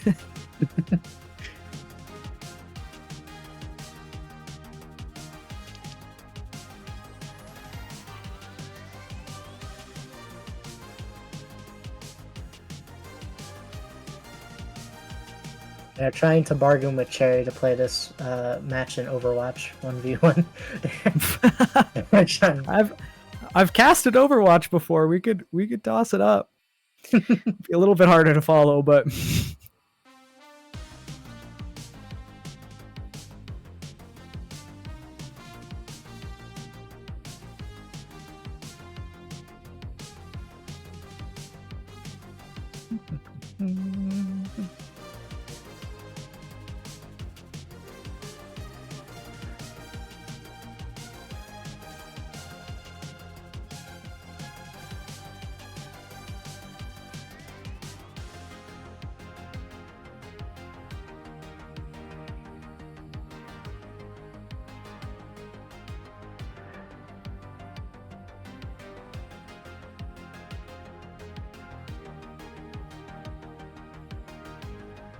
all right, while we're waiting for players here.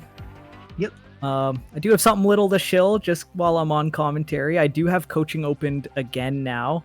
I have done a lot of coaching over my career, and NASB coaching is something that I haven't done a whole lot with, but for anybody who is interested in getting a little bit better, placing a little bit more consistently, dealing with some of the pressures of competition, I do have that open now. I will I'll link a little tweet about it in the general chat or in the Twitch chat, so everyone can get a little bit more info about it. But yeah, if you're interested in getting better at Nickelodeon or honestly any game, be happy to help out.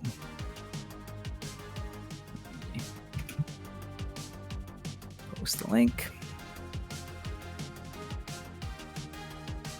Thank you on the pin.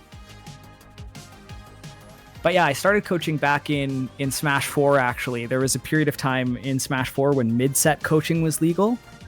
And as a result, I started doing mid-set coaching for a lot of the top players at the time. I did it with DeBuzz, and there were a few sets that I coached Zero as well, way back. So that's kind of where I got started with coaching. And then after about a year of that mid-set coaching being a thing, TOs were finally like, we don't want to be the ones to enforce this. We don't want to deal with this. And they banned mid-set coaching again, which I think is totally fair. I think the coaching can be kept for in between sets. But been doing it ever since. Do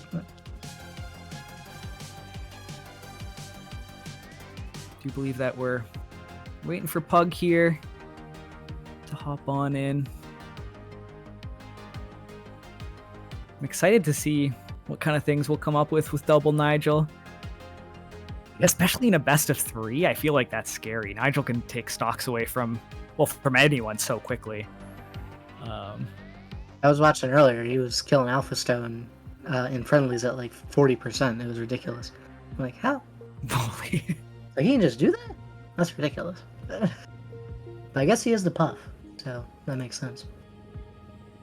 I guess I'll chill it again while we have some time. If you want to learn more about our players tonight and you're just kind of a new face to this community, check out the player directory, where I'm going to be recording everybody that I can in the community, a little bit about them, what they do on the side, and their best results.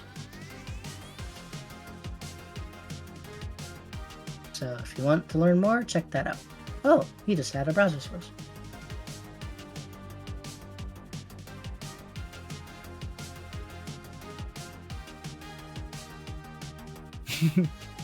Let's go, Cherry. Let's go. I don't know how to like change it now. It won't let me go back. Alright, so I guess, yeah, look at me, guys. Awesome. Awesome. Yeah, this is a really cool thing. Like, I think it's one thing to definitely have like a player thing like this, or like a creators page on like the Super Combo, because we do have something like that, but we don't really have like something that is like this, where it's just its own standard website. I really think it's like a good thing to have. It was something that I definitely didn't think of myself, like in terms of just like as an idea that's like really great. Like Daily just on a blue moon decide, yeah, I'm gonna do this. Like that was awesome. I was like, fuck it, I'll do it. Yeah. Why not? I got time. There's I feel like the PRs are a nice way to kind of look at the scene at a glance, but this is also a really cool tool, because sometimes I felt like, you know, if somebody was asking what the community looked like and I gave them the most recent power ranking, sometimes that doesn't, you know, do a great job of explaining you know, who's all in the community. So this is a really good added tool for that. All right, looks like Pug finally checked in. He's probably playing Overwatch right now. Yeah, just got back. He's safe. Saved by the bell. 1 minute left on his countdown timer, his DQ timer, but he made it just in time. Do we know who Pug plays in Overwatch? Is anyone in Twitch chat? I'm not going to judge him He harshly. plays Wrecking Ball. The hamster. Yeah. that fits him. I feel like it could be worse. It definitely could be worse. Like I play Ramatra, and like Okay, yep. I'm pretty bad. Yeah. Like I'm one of those guys, you know.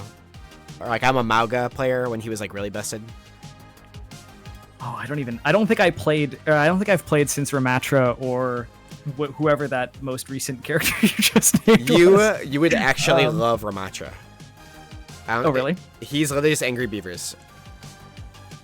Wait, sorry, you're gonna have to go. So he has like a weak stance that's like more skillful, and like he has like a shield that like is on a timer, and it can go down with damage, but it's solely on a timer. He has like a projectile that kind of looks like potatoes, and then he has another projectile that can actually pull people down from their jump. So like, or if they're a flying character, if you place it below where they're flying, it'll pull them into the like your like AoE effect that you throw down. Yeah. And it also makes them slow walk. So it's just this really powerful, like a lot of big brain powerful tools, right? That's Daggett. And then you can just click shift and you just get 2 big ass arms. You start punching people and then you become Norbert. And Okay. What happens if you don't ever play as Norbert? Is it trolling if you never play as Norbert? I do it honestly a little bit here or there where I don't play as Norbert. And I feel like if you're in like a push mode, you probably want to go Norbert at least a little bit because he also is very defensive because he has a block ability that you get instead of the wall as the Norbert, where you essentially you get to like block with your body. Completely unrelated thing is now just called Norbert. I don't know why. Yeah, bigger Macho is just Norbert. Love that. What the heck? All right, Rocksteady. Okay, we Cutter Day. might not be seeing the Nigel Ditto. Nigel versus the Rocksteady. This is a matchup I didn't expect to see. I'm assuming we are in, and that this is the set. Connor already taking the stock here. I just not sure if maybe Pug looking to get back to the Overwatch.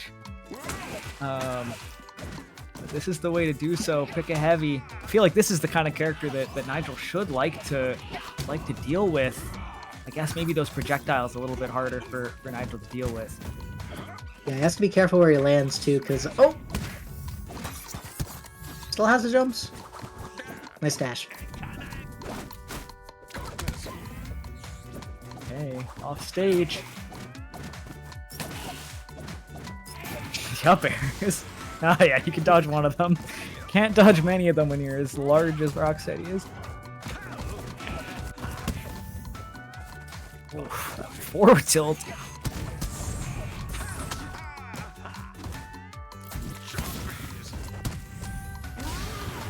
Down Elbow throw. drop.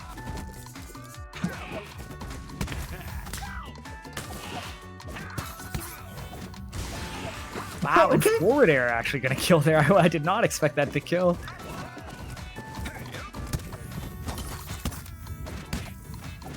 There.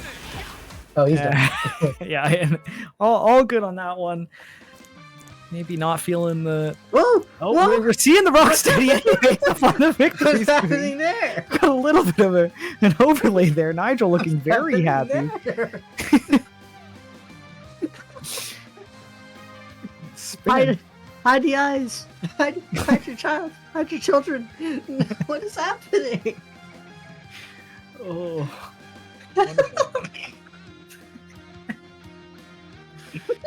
What a game we play. Indeed. I don't- You must imagine Nigel happy.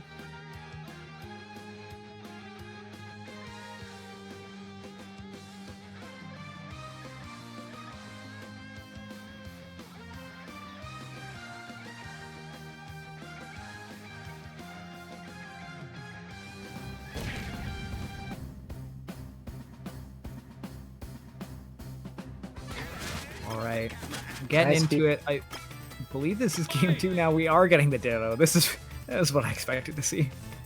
Let's engage in a little jousting, shall we? What happens? Well, I Like guess we'll Evo find out. 2017.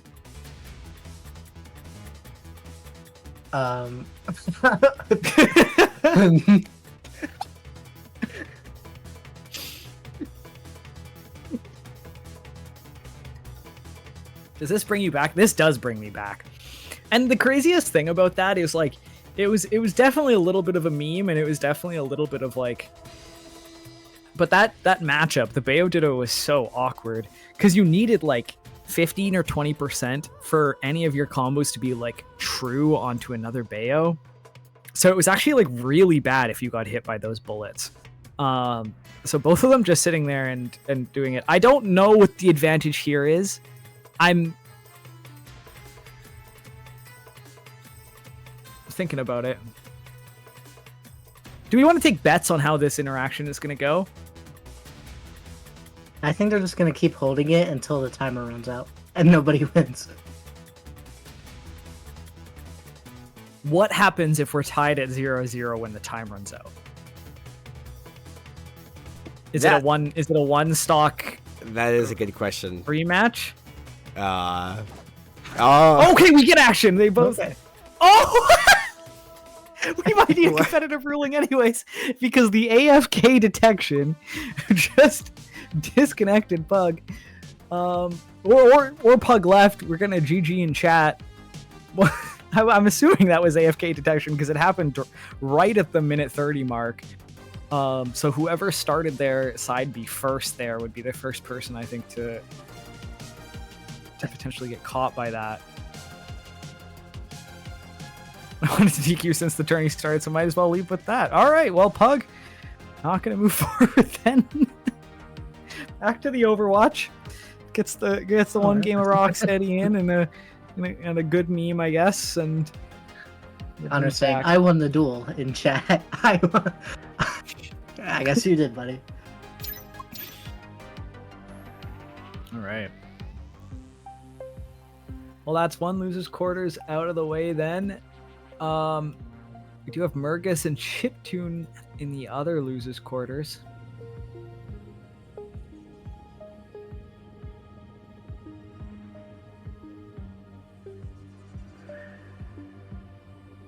Hungry.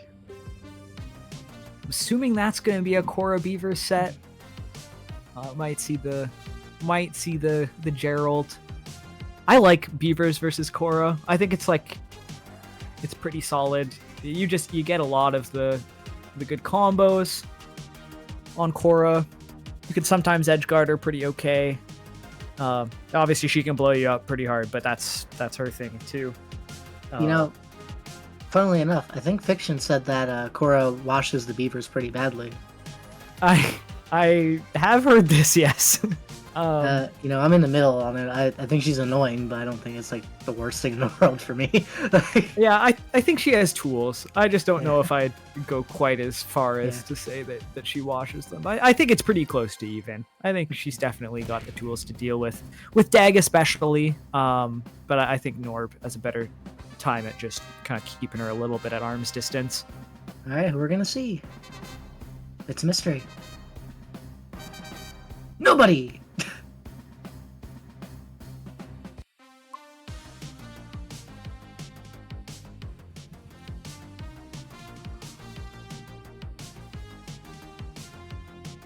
All right, just getting everybody connected to the lobby here.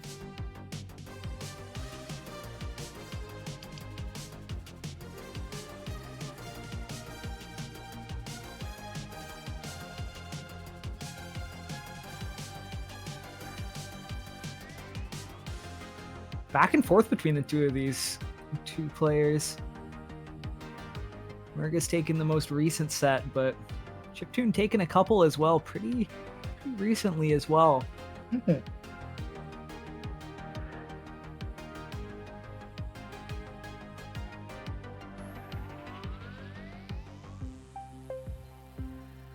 like these little result graphics. This is really cool. Are these? I'm guessing these are automated too, so they're pulling these. Yes, so this is all through super cool. The StartGG API, and as crusty as it is, it still has some really cool things you can do with it. So shout outs to them. Yeah, this is awesome. Yeah, and I'm hoping that as time goes on, especially now that they're independent again, more can potentially be done with it in the future, because there is a lot of really cool stuff you can do. There's a bot I saw today. You can get a bot that tracks a certain player's results in a bracket, and you can put it in your Discord server, and it literally just tells you Alphastone placed this at this event, for this round. It's so crazy, the stuff that people are doing now with StartGG. Yeah, that sounds super cool. I want to show a little bit here. This stuff is super cool, seeing these bracket the recent results, all of the people in the current run, all of this stuff. I just want to give a huge shout out to Cherry. I've been a part of a lot of different communities when it's come to, platform fighters and even just competitive games in general. There aren't a lot of communities that have someone so dedicated to making stuff like this happen, especially, free brackets every week. This is 51, which, I know Dutchman's has been going on for way longer than a year, but that's almost a full year's worth of Dutchman's already. For sure. So big shout outs to Cherry for, making all of this happen. We are going to get into it here. Maybe oh no, we are in the action here. Chiptune versus Mergas.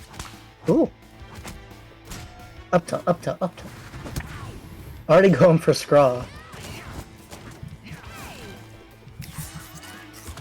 Ooh.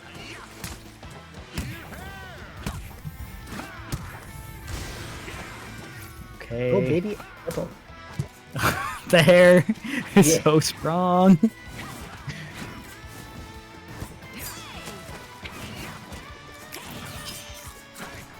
Okay. Shield pressure. Good up strong.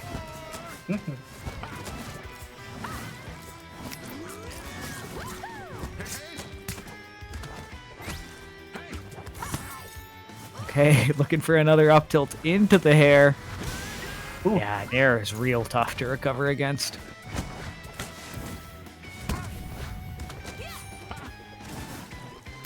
Just flinging some rocks around.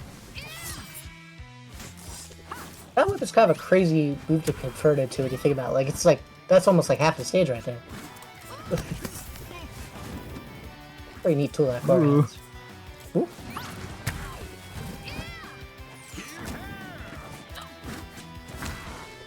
These offstage situations so close to connecting. Fair.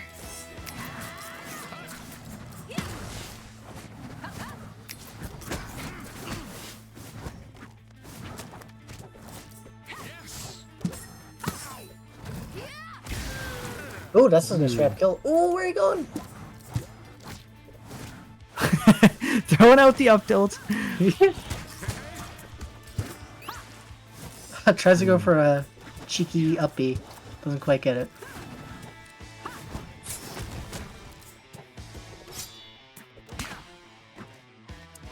They're out there. Mergas not able to find the kills here. Back throw. Up tilt is stuffing out a lot of what Mergas can do here. Getting interrupted a lot.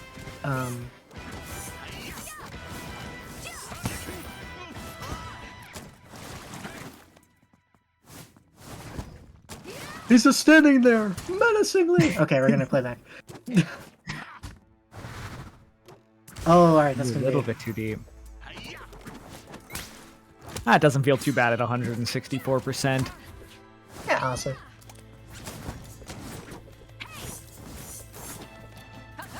You can tell Mergas a little bit more comfortable when his opponent is approaching him. Not having too many great answers to chiptune, just kind of standing back beneath those platforms. And we're getting windboxed! Oh, God. It's like one of my favorite things. I was really curious if he was interaction in this game.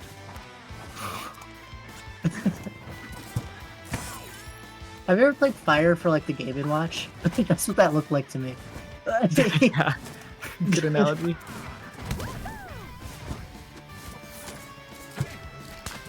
Okay, 160 here on Mergas. Can he find a kill? Oh my goodness, the fastball into the up B. Getting the sweet spot.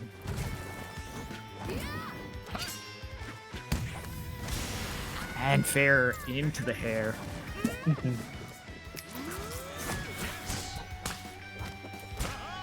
95% on this Norb.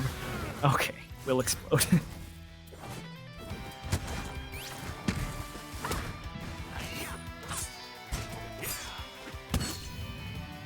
Okay, good confirm.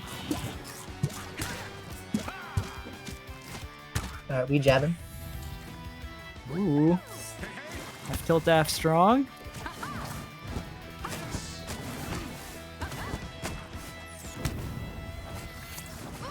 Ooh, yep. will be forced to use that burst. We'll get the swap to Dag for the recovery. Up strong. Swap right back.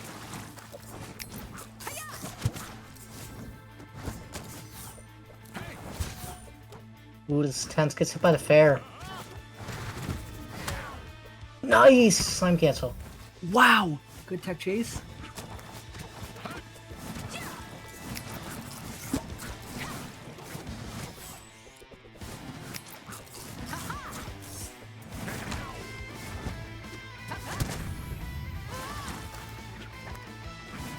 Okay, real tense here between these two players. You don't have a lot of tools left if you're Norb. Up air will take it. Oh my goodness, that was a really clean recovery to get out of danger. Very clutch there from Mergas.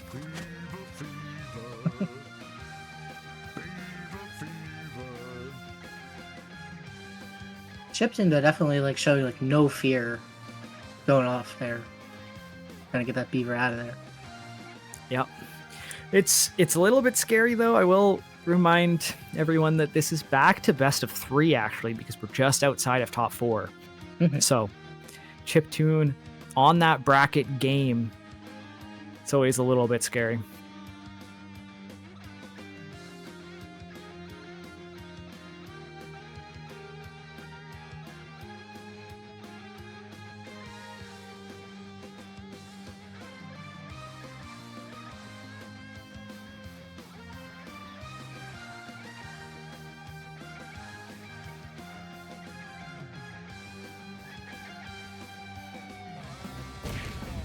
All right, getting into it with game 2 here.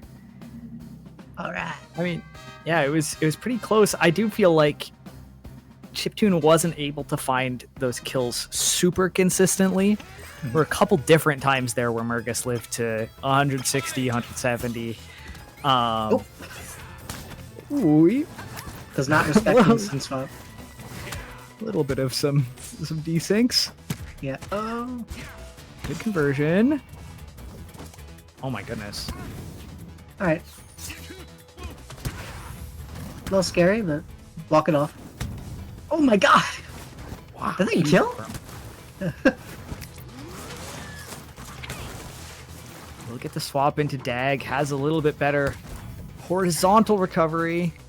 But, oh, It's not looks time like to fight. he does I- want to swap out.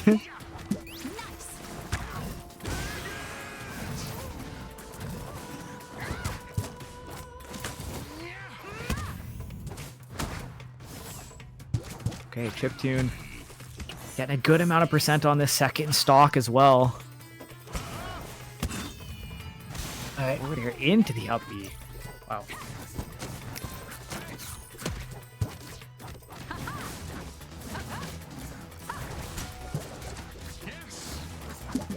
Chipton did a good job of playing around Megas with strat range a lot. Like when the jabs and the up tilt start coming out, he's like, okay, I'm not gonna deal with this right now. I'm gonna go up here and then I'm gonna like. That's a good thing to point out too, because Mergas is definitely shameless with those up tilts to try and find those those combo starters. That was a great confirm.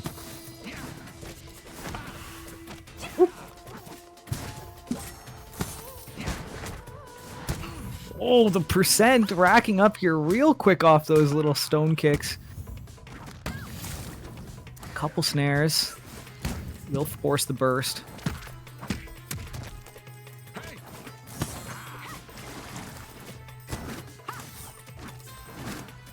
Oh! Bard smoke You have the bomb for a ability to second, keep going. teleport. Don't Yeah. teleport back off stage. Teleport on stage, Norb. Fair. Went for a tech chase, Norb but a playing fire. little bit. Ah, yeah, that's so scary. Okay, and back throw. This stage pick working way better for Chiptune.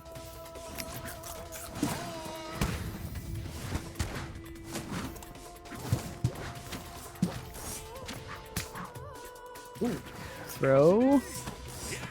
Yeah, really looking for that kill any way that he can conceivably find it, Mergas here. Up tilt, not gonna do it. There you Up go. throw.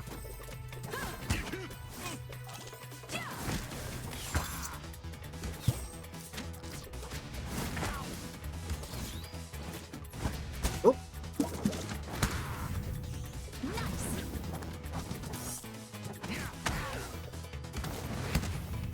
Wow, good tech chase on the platform. Does have to spend the burst. He's gonna make it down though. Pulls out the up strong a little bit. Oh, this might be curtains. Nope.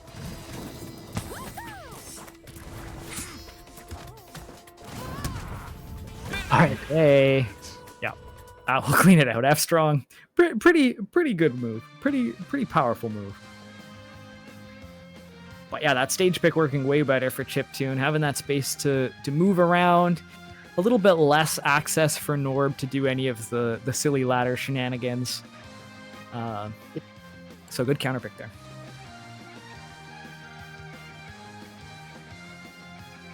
Do you have any thoughts on where we might see Mergas go for game 3? Probably a smaller stage, but I could also see him picking Food Dreams because I know that the ceiling's a little bit comfortable for him there. He Yeah, does I like have those hair seen confirms. hair kill pretty early on that stage. But now both players on that bracket game. Backs to the wall. This is where you have to put everything on the line, pull out all the stops.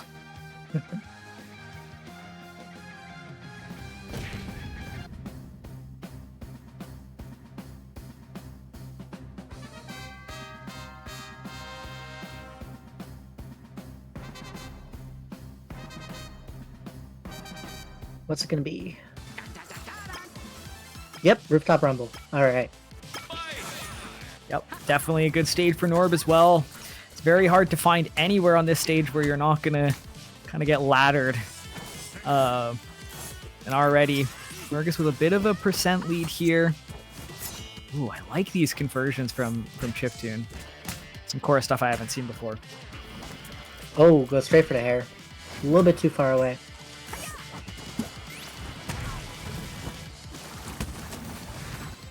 Ooh. I like the high recovery there from Mergas, but is right to the other corner. Does go for the up tilt and it gets perfect shielded into up strong. Right to the ledge. Oh. What we doing? We're standing politely. I like how Norb does the little polite rock back and forth. Yep. But then occasionally it hits you with the internet rant Sona pose, and then it becomes this awkward.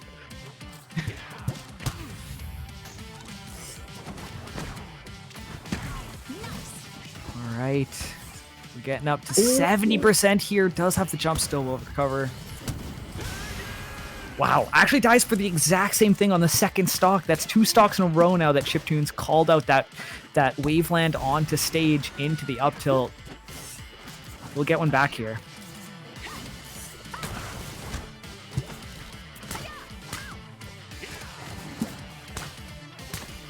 We are up tilting. Ooh, nice dare. Oh. Wow. Yeah, it looked like there might have been a way to recover there, but it's so tough when you can't see yourself down there and you kind of have to keep track of your tools. Good pressure from Mergas. No jump. A little bit of an awkward spot here. Does make it back onto stage, but not for long. DK I'm so Chiptune surprised that is- Mergas is still going for those up tilts. He's edge guarding the shit out of this beaver right now. Oh my god! Wow! It scooped him up, put him right off stage, and just deposited him. See you later. Going on the slip and slide. Yeah, really. Alright. Wow, snare off the top. Oh, return the rock sender. Okay, both players on their tournament stock. This is so tense. They've been exploding each other at such low percents. No burst used yet. What an air stall. One fair and it might be all over. Oh! Okay, we've got an opening. Puppy. Fair into the hair. Not gonna take it.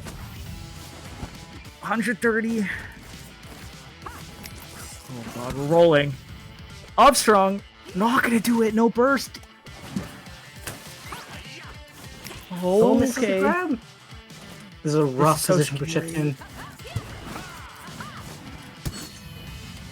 Oh my. Just raw up, you gonna do it? Just do it again? Yep. It is tough though, because you were mentioning it was scary. I mean, Mergas still had the burst available too, so you don't want to do anything too crazy and then just get like immediately bursted into like something happening. Yeah.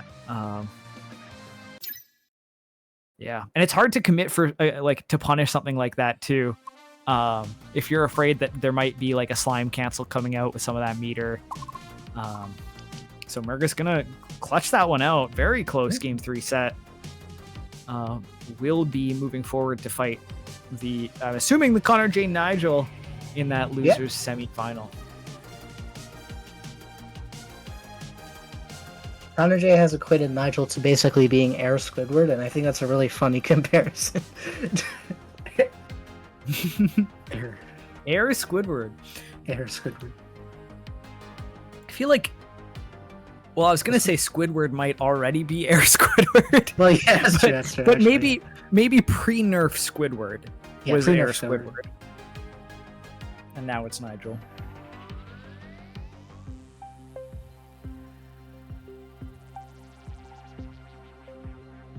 Rematch time coming in. Oh yeah, I didn't get to. I wasn't commentating when this happened the first time. But 2-0 for Mergas. This is a matchup that I do at least feel like with Norb feels pretty solid. I feel like Very. sometimes Dag gets edge guarded pretty hard in this matchup, but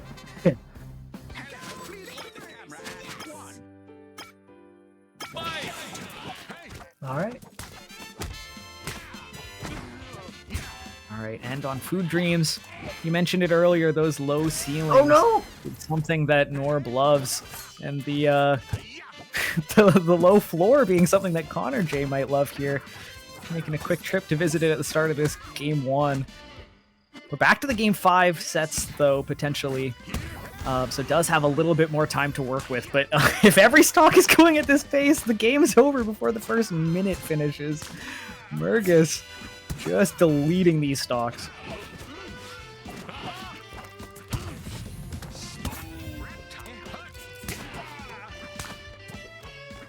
Up air.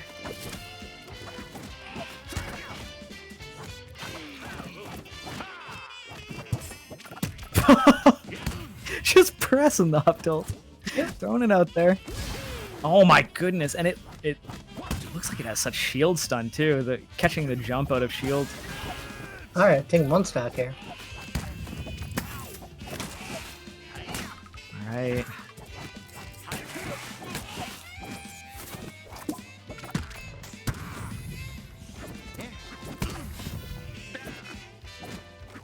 Okay, off stage. Oh wow, it does make it just back to ledge there. Mergas so shameless with the up tilts. Maybe trying to take this whole stock with just up tilt, which, I mean, when you're one spot away from potentially placing in the... Oh, I guess no, it's top 2 for money. Yeah. I don't know. It's already 2 stocks to 1, and we've seen crazier comebacks than this in this bracket already. Gets hit by the glove. And up tilt will take it. We need move stealing in this game. Yeah. Yeah. Could be nice. Encourage our friends to use more than one move. But game 1, gonna go to Mergas.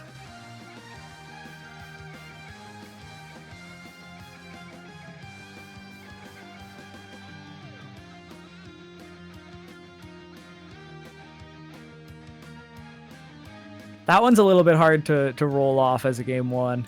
Yeah. Especially with the SD at the start. It's a little bit of a tough one to take, but Connor, a respected competitor, he's been in his fair share of brackets. He's come back from much worse situations than this, so I have to see what kind of adaptations he can make here.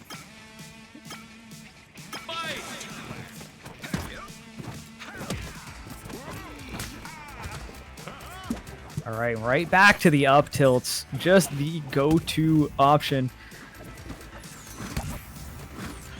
Your greed has been your downfall, Mergas. Absolutely. Good to see a little bit of a punish for that. Force him to press a couple other buttons, but immediately an up tilt almost into the hair to kill.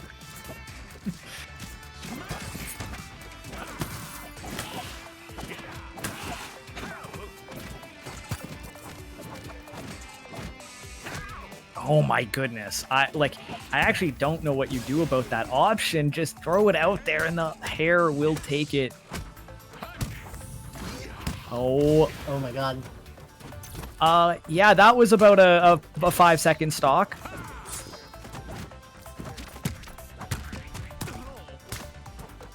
I feel like Norb with 1 bar, like, you're dead from potentially anywhere if he knows what he's doing. Oh my goodness.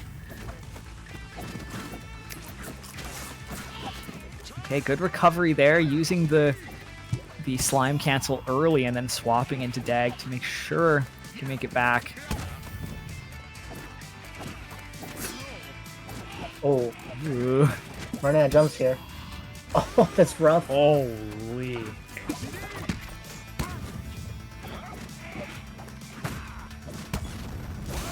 Alright. Hey, good confirm.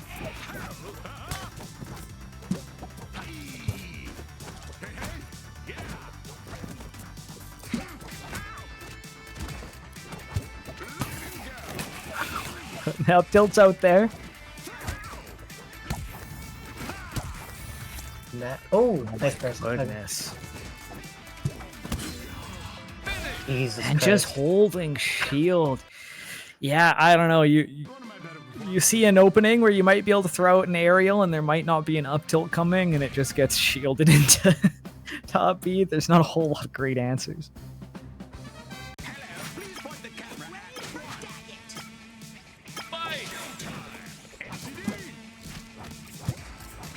Okay, more up tilts going out.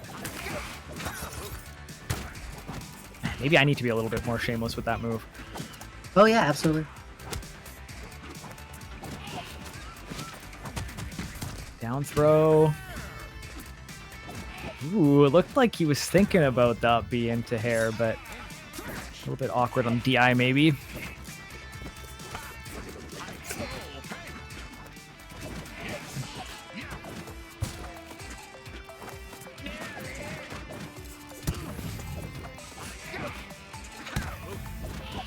Ooh, the deep back air. We're gonna get the swap into Dag. Maybe the only way to recover there. Swapping back. And forward air almost killing on its own.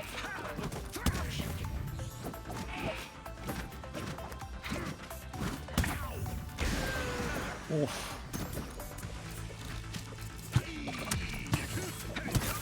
Alright, kind of playing around the up tilt a little bit more.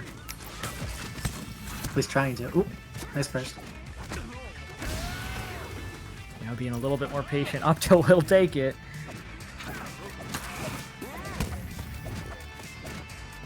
Ooh. I like the reversal. Oh my goodness. Good recovery from Mergas though. 50% string.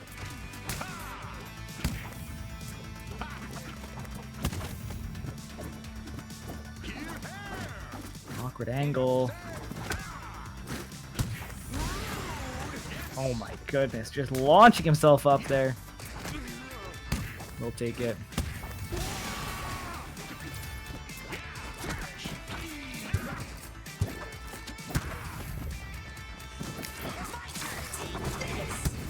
Wow, good swap on the recovery. Connor's in a really rough spot. The repeated tornadoes can be a problem when you run out of jumps. Good recovery to kind of go around that. Seeing some Dag action here. Yeah. Okay, I'm here for it. Oh, 2-piece. Uh-oh, no jump. Let's make it to ledge. I just don't... Okay, wow. Yeah. Snare, slime dash into the forward air is gonna kill there. Mergas sealing it out with the dag. I appreciate it. Like an extinct species just comes back to life here. Yeah. All right. So that means Mergas will be moving forward into that losers finals. Gonna see if he can make it into that top 2 again this week. Gonna be up against Matador though. Put him into losers bracket earlier. I mean, it didn't look that close against the Norb, but the Gerald game looked pretty solid earlier. I wonder if that's what we'll be seeing again here for that losers finals.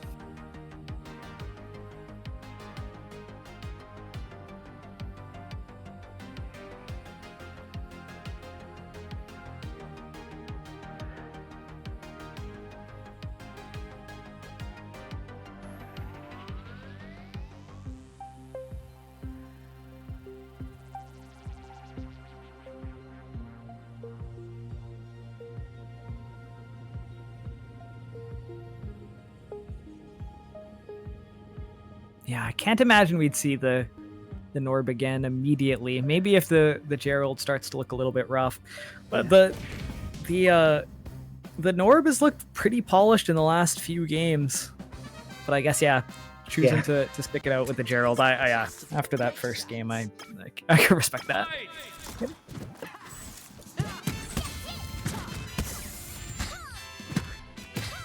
On Food Dreams, so that ceiling still might come into play here, might be a factor.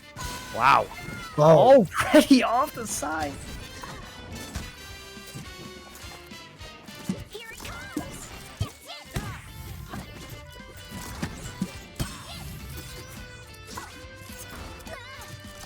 I've always kind of been a solo main type of player in most of the games that I play, so it's really impressive when players can pull out a second character, with no break after that last set effectively, and just, still style on people.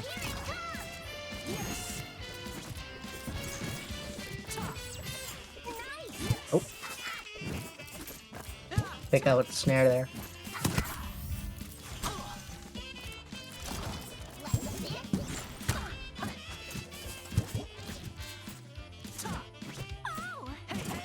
Okay, we're just getting some neutral here. Mergas trying to keep things, cool and collected, not looking to overextend. Ooh, slime cancel. Kind of slipping out of the multi-hits, though.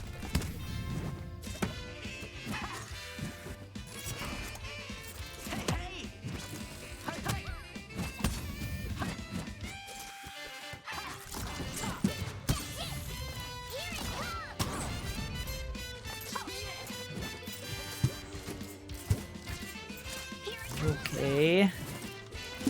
Matador, looks like is trying to play this slow and not take too many risks, but I don't know, you might have to take a risk to try and find a flaw in this Gerald flowchart right now. It's really strong.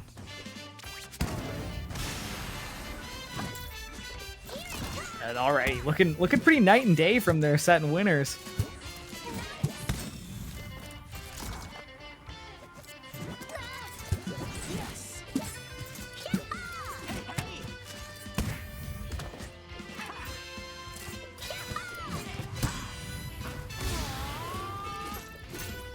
Okay, does manage to take one stock here. But yet again, you're still kind of in the same situation. You don't want to let a whole bunch of extra credit slip away. Pressure's on here for Matador. Yeah, especially because Matador has a tendency to kind of push the lead late in the game.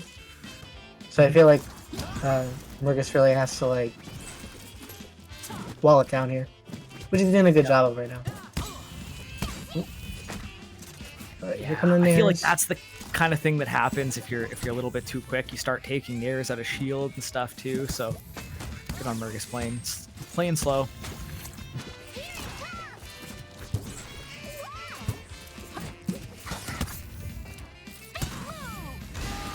Down air into the up strong. Very, very clean.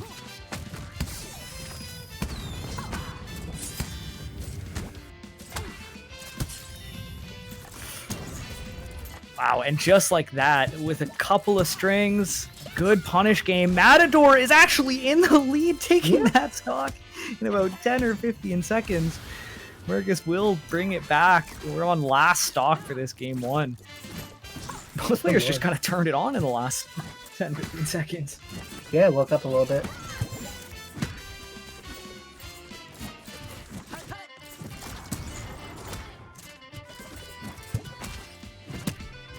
Okay, an opening here. Oh, maybe a little bit of an overextension. I like how both of them are defaulting back, throwing their projectiles, trying to just get a little bit of space, get the opponent playing their game. Oh my goodness, swinging around each other. Neither player able to find a big solid hit. Matador getting a little bit of a two-piece. Yep, Back throw. No, back throw, excuse me.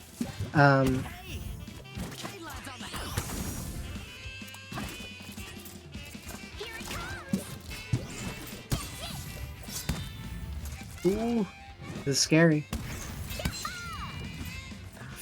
Back air. Ooh. Trying to punish going over ledge a little bit. Mergas is really close to getting a burst, but does not have one quite yet. Gonna want to try and stay alive until that point. Matador losing the burst off of using that meter. Scary spot. Oh, holding shield. Running grab, doesn't quite get it. Oh! A little bit of extra percent. Ah, these nares coming out the rolls. Rocket. Oh! Okay.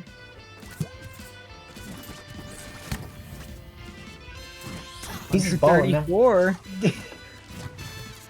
They both have burst now too, so they each have one big mistake that they can make.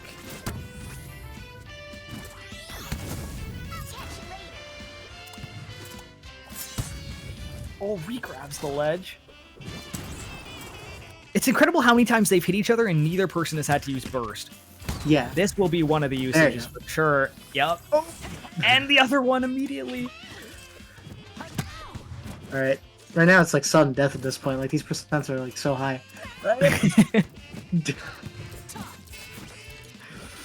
Oh, these boxes. We're down to a minute and a half on the clock. Nair is actually going to be the thing that takes it. Both players, you know, wanting that first game so bad. Matador has looked incredibly clutch in a lot of these scenarios, though. Knows how to hold it down in those last hit scenarios, avoid the things that will make Jenny explode, and you know, get ticked a few times by the weaker things. Right back to food though. Yep. Did really feel like Mergas had the momentum for most of that game, and it's like he took his foot off the gas pedal for a slight second, and suddenly Matador evened things up. So Yeah. see if he can play that calm and collected style for the remainder of this game. Hold this lead, maybe.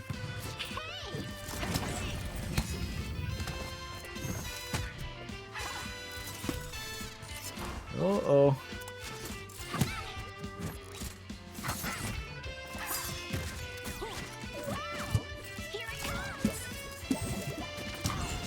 Dash attack. Yeah, you think it's punishable. Nope, there's a missile behind it. That was scary. Like it's like a 2v1 sometimes with a missile. Oh, Yeah.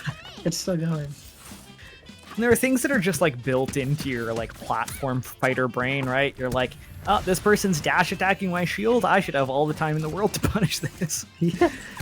Nope, there's a missile.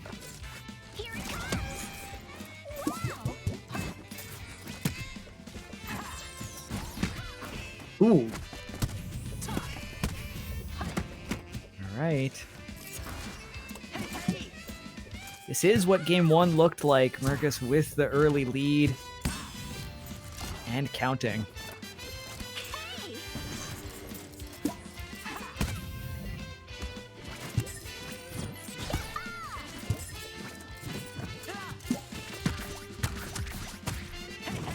Okay. He's gonna force out that burst. And is on a full stick of meter too. So has plenty of resources to play around with here.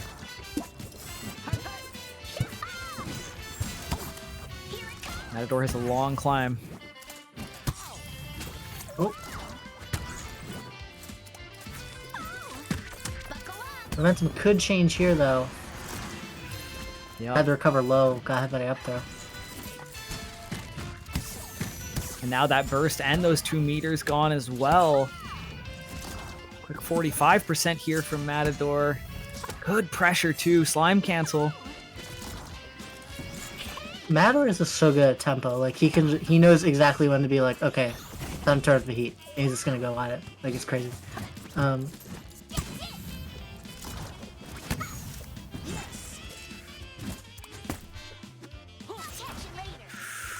Okay, off stage. Ooh.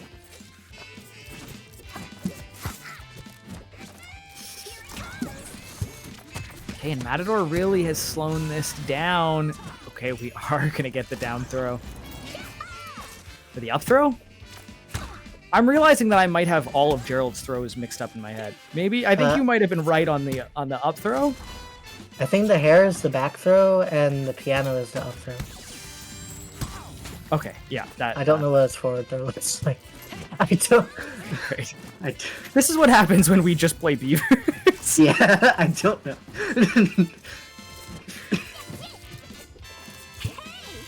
All right, though, it's looking a little bit better for Mergas. It does feel like he's had a little bit better of a time holding on to this lead, but is playing it so slow here. Ooh,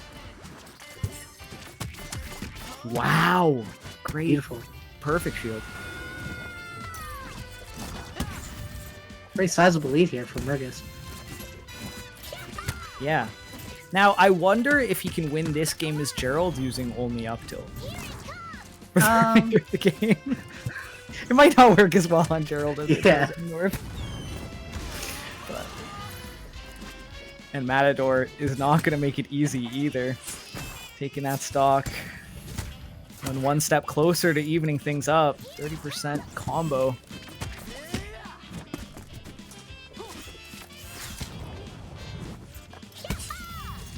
Back air. Oh no! Wow! Just like that.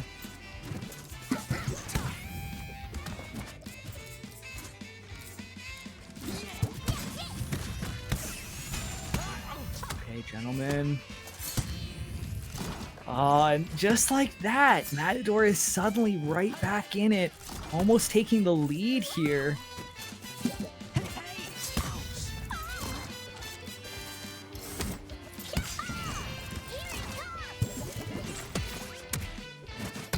Okay, off stage, how do you recover? You do have the burst available.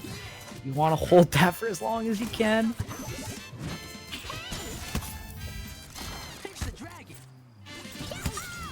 Oh no! Back air. That's gonna be game 2. And the down air.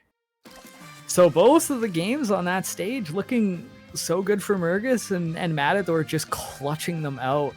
It feels And I like mean, yeah, go for it it. feels like a light switch. Like he just changes it on the dime. Like Yeah, insane it is momentum. definitely a war of attrition. Like I feel like that's what Matador, like the style that he loves to play. And yeah, maybe it's just, you know, certain point in the game it starts to get to be a little bit too much and Matador starts to run away with it. But looking strong here in losers finals. Mhm.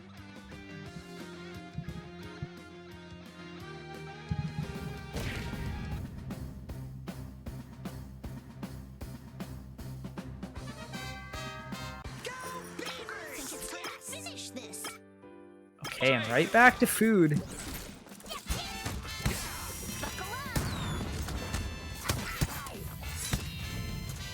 Okay, and already this is looking, I mean, better for Matador than the previous two games because Mergas was getting that lead, but we actually got the Norb swap, I'm realizing. Yeah. Oh, Ouch. That is not the most confidence inspiring after a swap. yeah. I feel like you really want your first stock to go well when you swap because this is starting to look like their winner's game as well. Some up tilts thrown out there, but I don't know. Up tilt might be a little bit stubby against Jenny.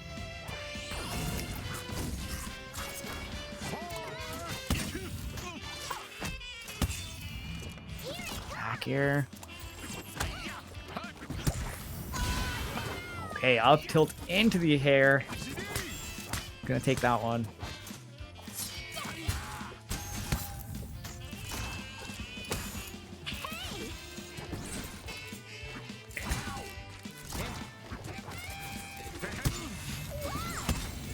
Ooh. Wow, Nice up line strong. That was a really clean confirm. And it keeps happening. Yeah, the slime dash confirms have looked so cool throughout the bracket. Oh, I Oh, like the idea. That worked, but I like the idea. okay.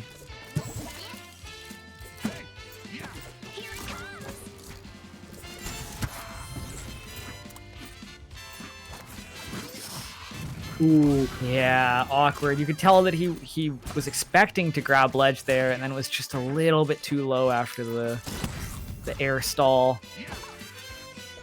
Not taking the stock back quite yet either.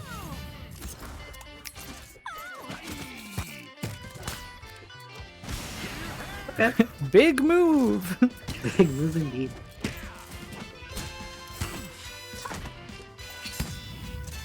Okay. Some pressure here. Missile. Into the forward airs. It's so scary if you're Norb as well. You want to hold forwards. You don't have that great of horizontal on your recovery. Wants to get the start of the Matador's like, nope, it's my game. Oh, yuppie. Does make it back to stage. You've got the burst available, but you don't even really want to burst because you're not sure. Yeah, if you're going to need it for kills. Oh my goodness. Meter spend from everyone. And that means you're not going to have You it like for the ceiling burst. so much? There you go. Let me reacquaint you with it. And a clean 3-0 from Matador. I mean, Mergas at least making Matador sweat a little, making him work for it, Yeah. but tight set.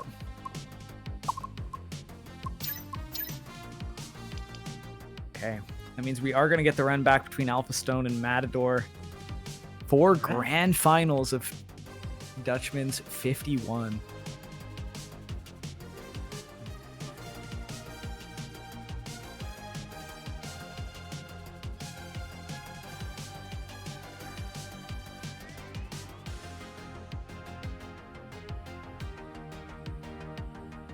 All right, and I'm guessing we will be seeing that Azula and the Jenny classics for both of these players.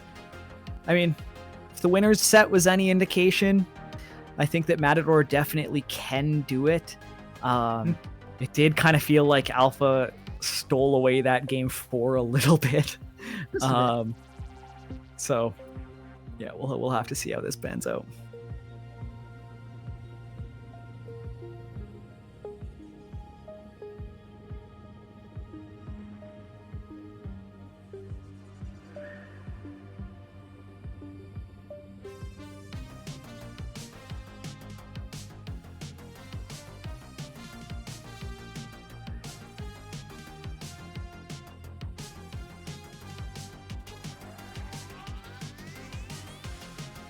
All right, in the winner's set, I don't think anybody predicted Matador to win. So to try and drum up some predictions, I'm putting all my freaking cherry bucks on on Matador.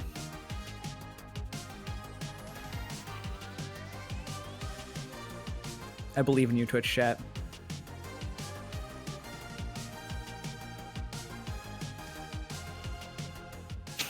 Yeah, it's really funny if we get the opposite scenario where everybody only bets on Matador this time.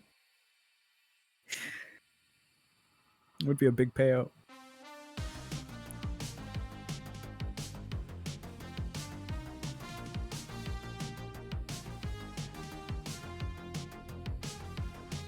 All right, there we go. We got some crowd participation.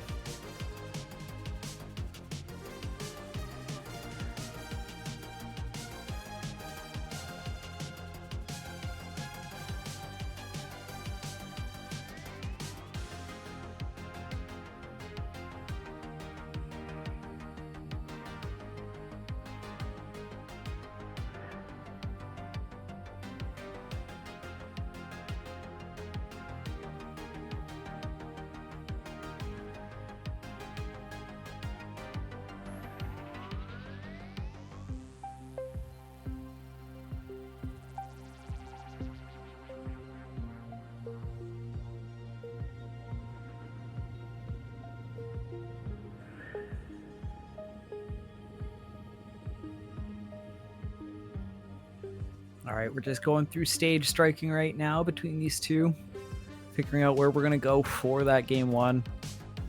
I do feel like there's two different types of players. You've got the players who really like respect the stage system, and they're always looking for, you know, what's the best stage for my character in this scenario. Yeah. And then you have the run it back fiends. Oh, I can do it. And yeah. I respect that both of these players do actually kind of push for, you know, the better stages for their characters and such.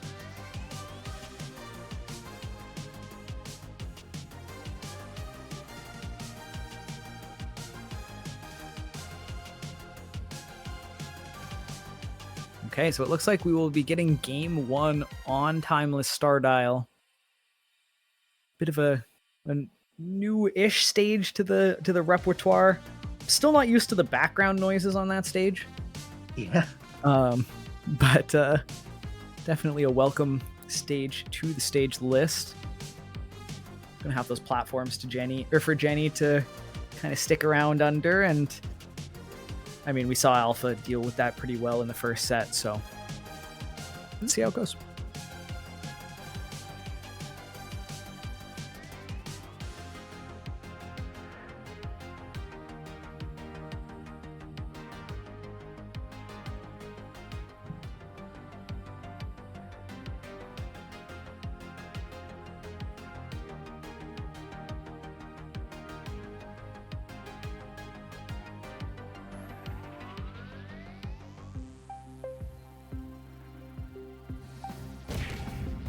All right. It is time. Time for fire. All right, getting into it. Game one of Grand Finals. Dutchman's 51. Alphastone versus Matador. It's going to be a banger.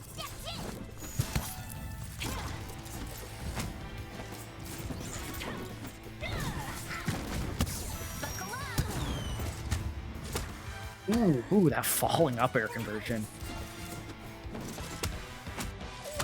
Oh my god.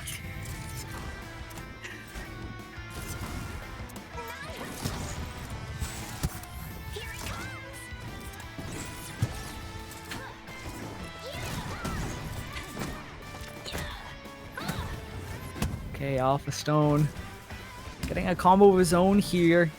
Immediately stacking the percent almost back in his favor.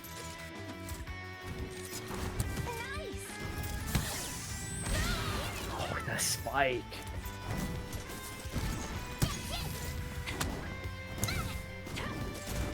Yeah, it's always scary when you're in winner's side of Grands. You know that you've been kind of kind of sitting pretty, chilling for a bit while your opponent has just just had a big set win. Matador has been looking on fire. These conversions so clean off the missile. Oh my gosh. That's crazy. He's like killing himself. Yeah, did have to spend 2 bars to make it happen, but absolutely worth it when you can kill that early.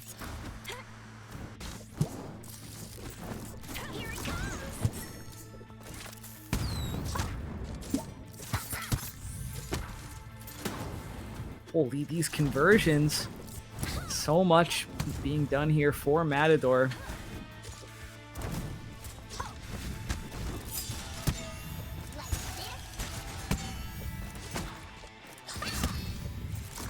my goodness, the combos.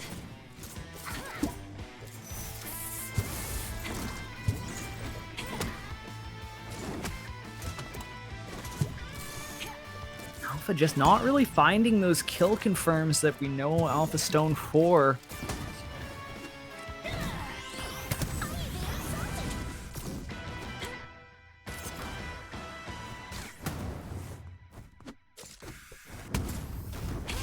All right.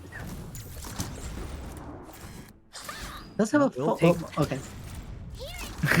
Gone now. Oh my god, completely gone now with the burst too. That 100-0 on the slime bar. How do you make it back to stage now? It's suddenly looking a lot scarier if you're Alphastone and you don't have the burst for the back air.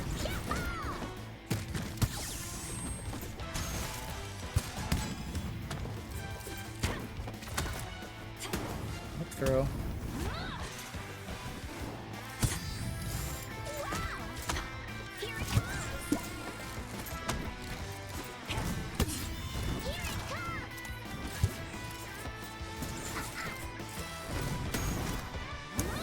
Okay, Alphastone. Couple of hit combo there, but no kill. Forward air into the snare. Not going to kill quite yet. Going out real deep.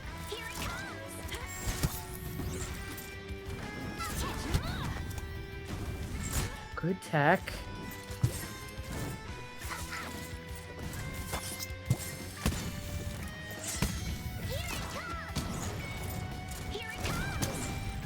Oh, more missiles. Oh my goodness, drag down forward air. Back air.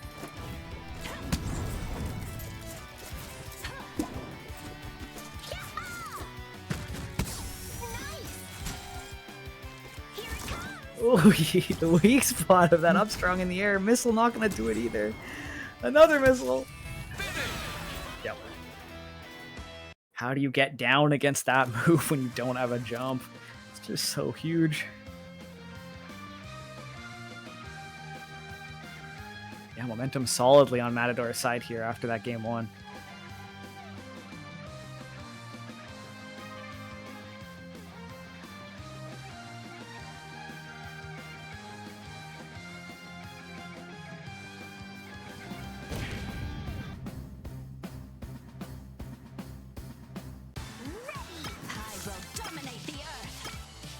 All right.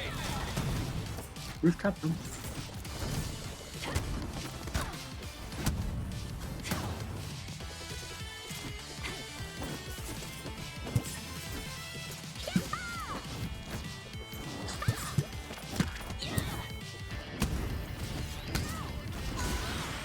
Okay, wow. An early stock here for Alphastone. Game 2 already looking so much better. Matador firing back. Getting too much. Alright, can use bread and butters a lot more consistently now.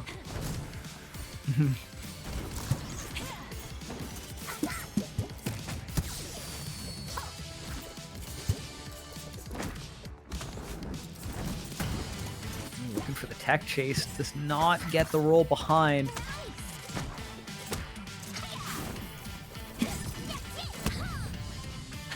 Ooh, the back air coming down.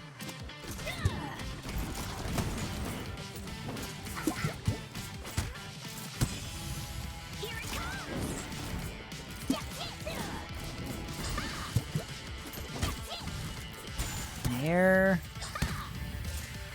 Forward air. How do you find the stock here if you're Matador? The fireball just shutting down that back air. Not allowing it to come out, but that back air. Yeah, I think he must have wanted to grab ledge.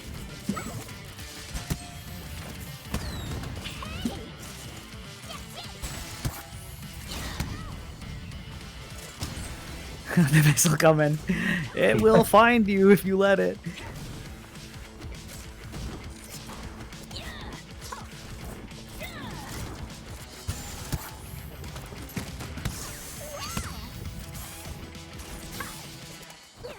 Those down airs, so scary. Alphastone still with the lead, but Matador has looked very solid in the neutral. Okay, jab and down strong.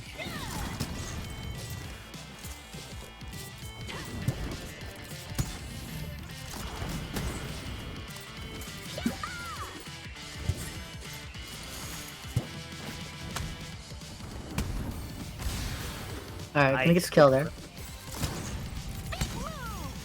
Ooh, right back at you.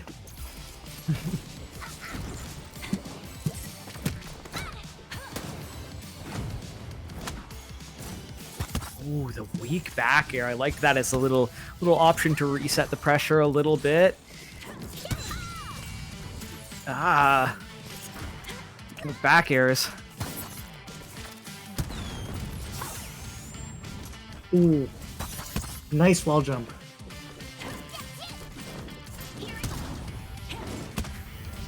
Oh, the combo.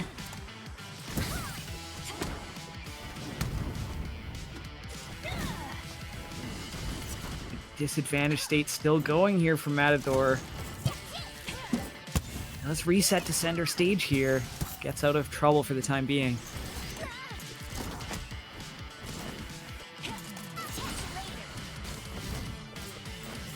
Whoa, good recovery. Oh.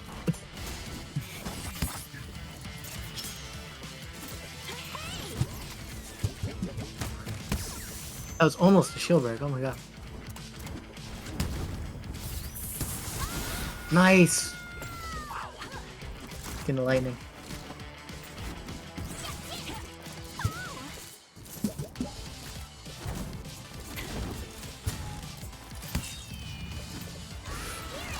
Wow, the back air so strong here. Game 2, very tense on that last stock.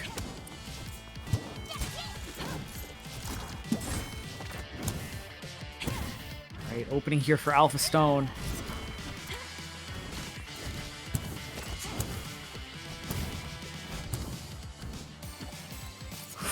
Oh my Doesn't goodness. commit to it. Floating near Matador there, yeah. The staying near but doing nothing was almost scarier than committing to an option.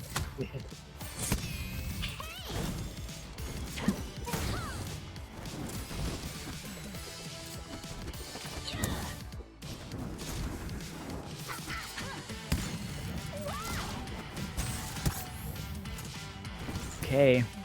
Stress is on the line here for both of these players. Burst available for both here as well, so you're gonna need a couple interactions to make something happen. Burst getting used here by Matador. Oh, and the up air will take it.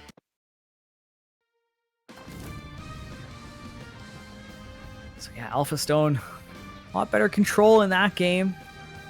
It's gonna even things up here 1-1.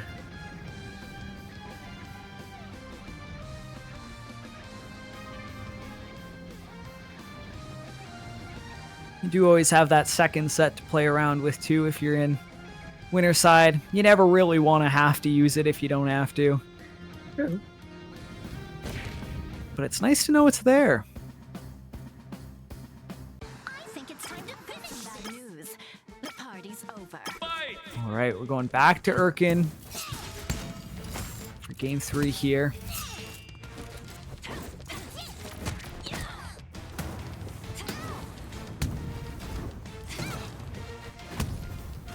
Goodness, this early stock here from Alphastone So much damage. No resources from Matador to cancel that recovery either and keep it safe. Like the regrab there from Matador.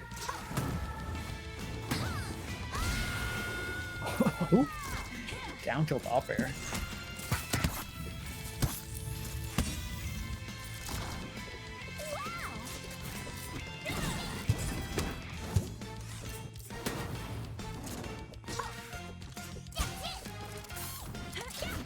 Oh, deep down air. Going for maybe a little bit of a cheese there. Alpha, these bread and butters.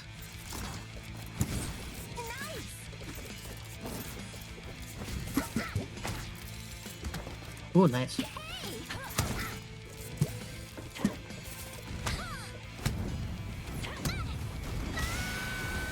The classic there from Alphastone, that side B into the snare there.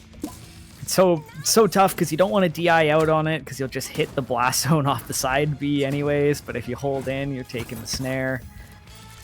It's a rough one.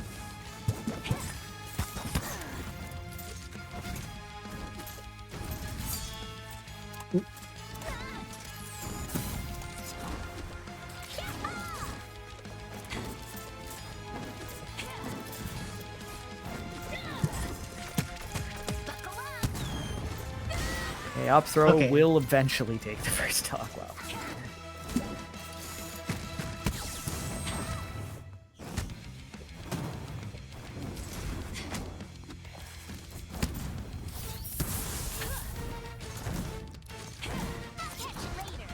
Okay, how do you get back on stage here? Matador finding an opening. Wow, good conversion.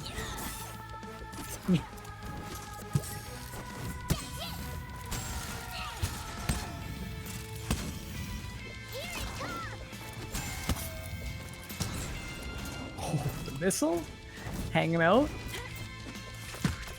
A crap ton of damage in so short time. Oh. Jab, down throw. Yeah, the Azula classic. Also knowing the exact height to get the auto cancel on that down air too. Tricky movement option. Alright. We're still in this.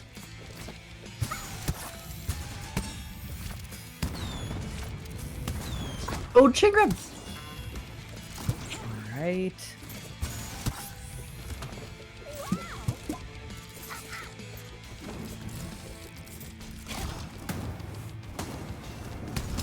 The missile, please help me! I'm getting comboed by Azula.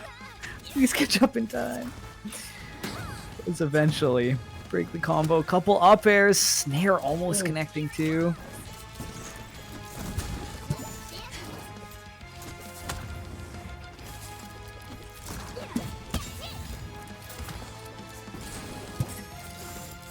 I feel like Alpha's trying to tack up enough damage before the burst comes out on Matador, or doesn't even need it! No tech!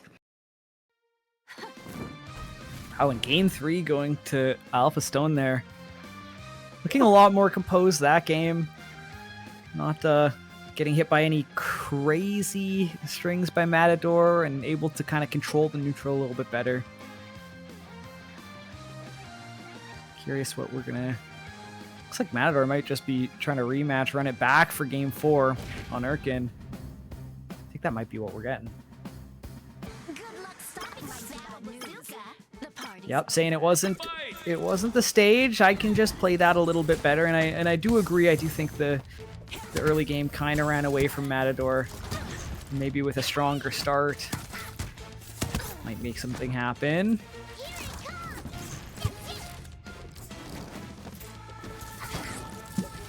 Okay. Oh my goodness.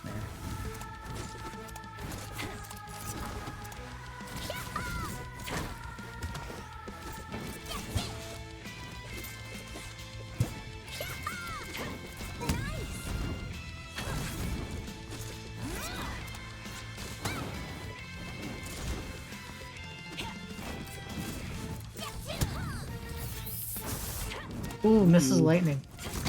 By a hair. Yeah, you gotta put it out there sometimes. That back air does confirm. Good get up attack. Going back on stage a little bit aggressively, and the aggressive bear off stage as well. Matador taking the first stock in game 4.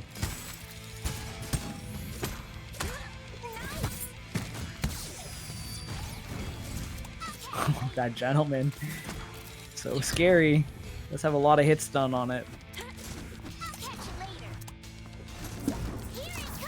Oh, good recovery there from Matador. Hugging the side of the stage there, waiting for Alpha to leave the ledge.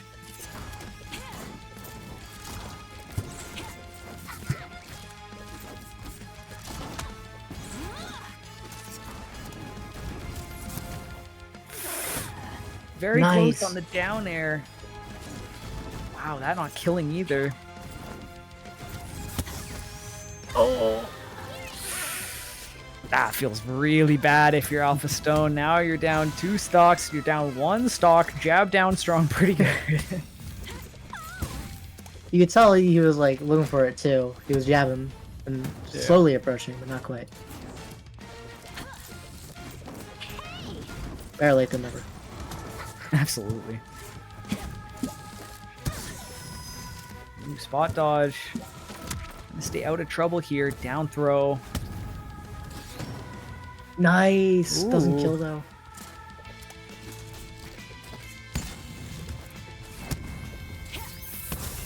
Back There we here go. into this, the talent lightning. You get it that time. And we're almost right back to even.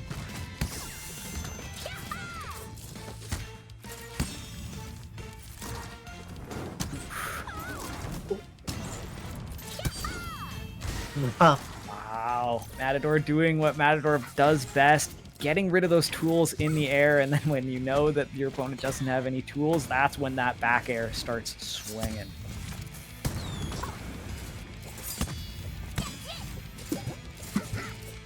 Pressure, the shield pressure.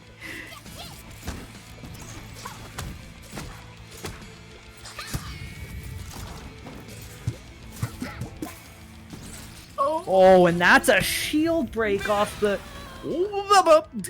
I was expecting to see a smash attack. Why did that just kill? the X Is that hammer just- is like extremely strong. Like, Oh wow, okay, it's- I've never seen that. That's yeah, awesome.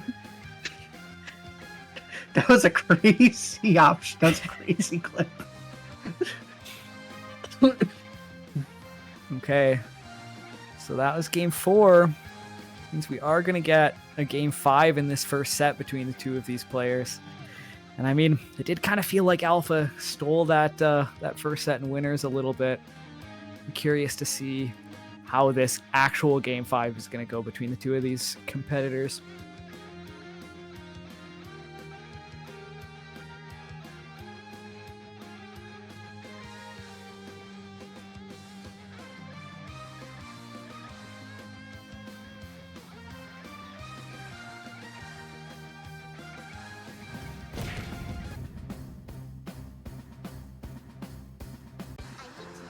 Got some bad news.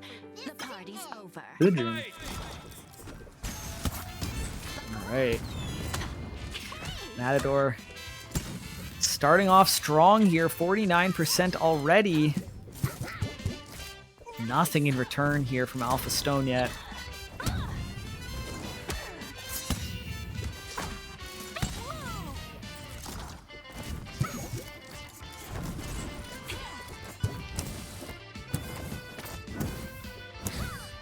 Down throw. A little bit of percentage off that. Reset Matador back off stage.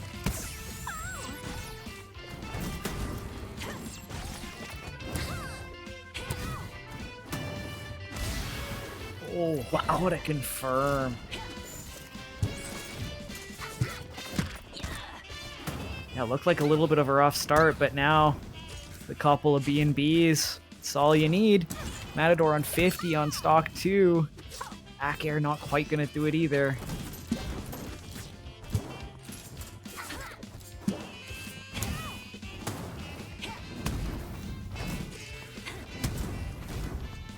Wow. These snares off stage covering so much area. Matador trying their best to recover here.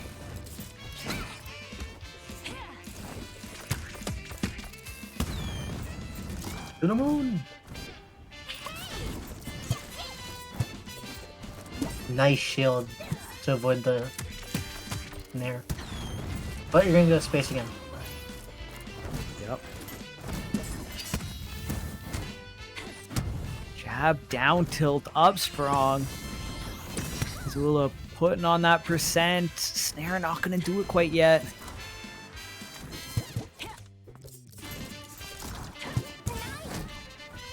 Jab, down tilt, up strong again.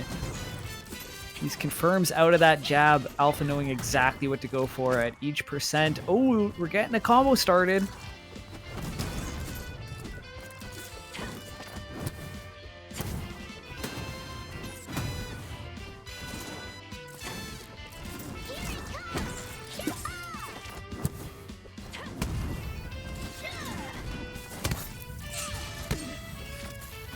Okay, Matador does find a way to get down to the ground safely, but has so much percent still to make up. Back throw almost into the snare off the moving platform.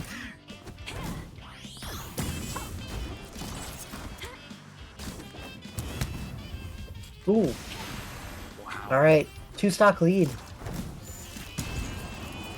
Yeah, this is going to be tough to make up if you're Matador. Does have that clutch factor. We've seen some pretty crazy comebacks from Matador before. This one's a tough one. He does have burst, so he does have the opportunity to tank for at least a little bit, but these confirms are going to be coming in hot. Ooh! Awkward angle.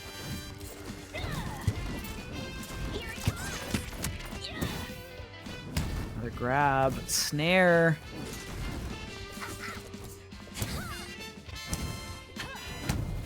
Playing this so clean, does force out that burst.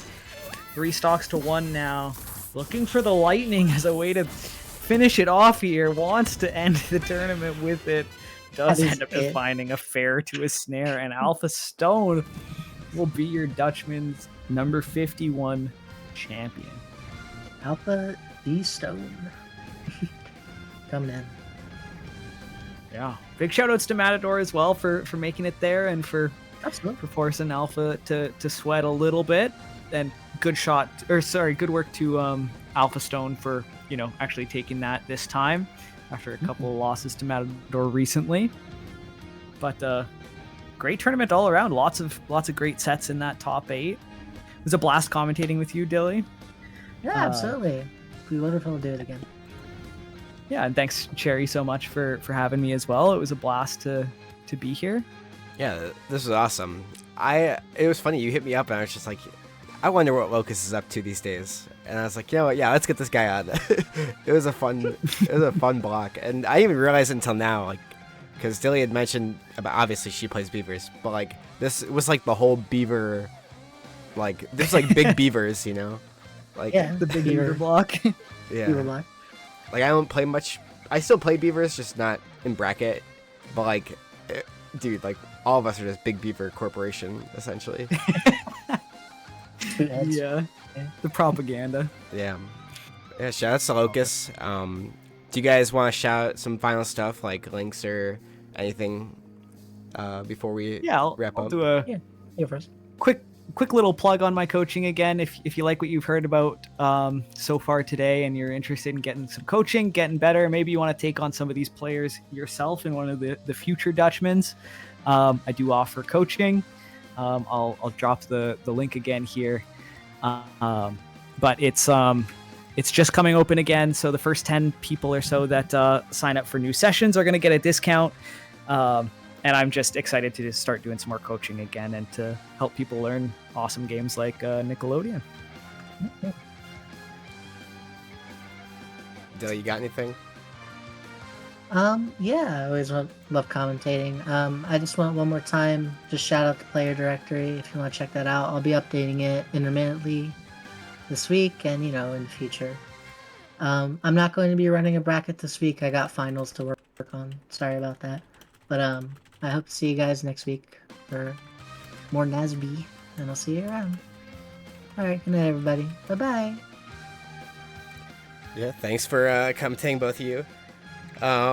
We're gonna raid Tampa Never Sleeps. So they're doing Tekken 8, and I know Tekken was asked for a while, but I know it's getting better. And me and Tong we're homies, so yeah. Thanks for watching. There won't be a stream for next week's Dutchman's, and there will not be a Scrims Nasby bracket. At least I won't be there.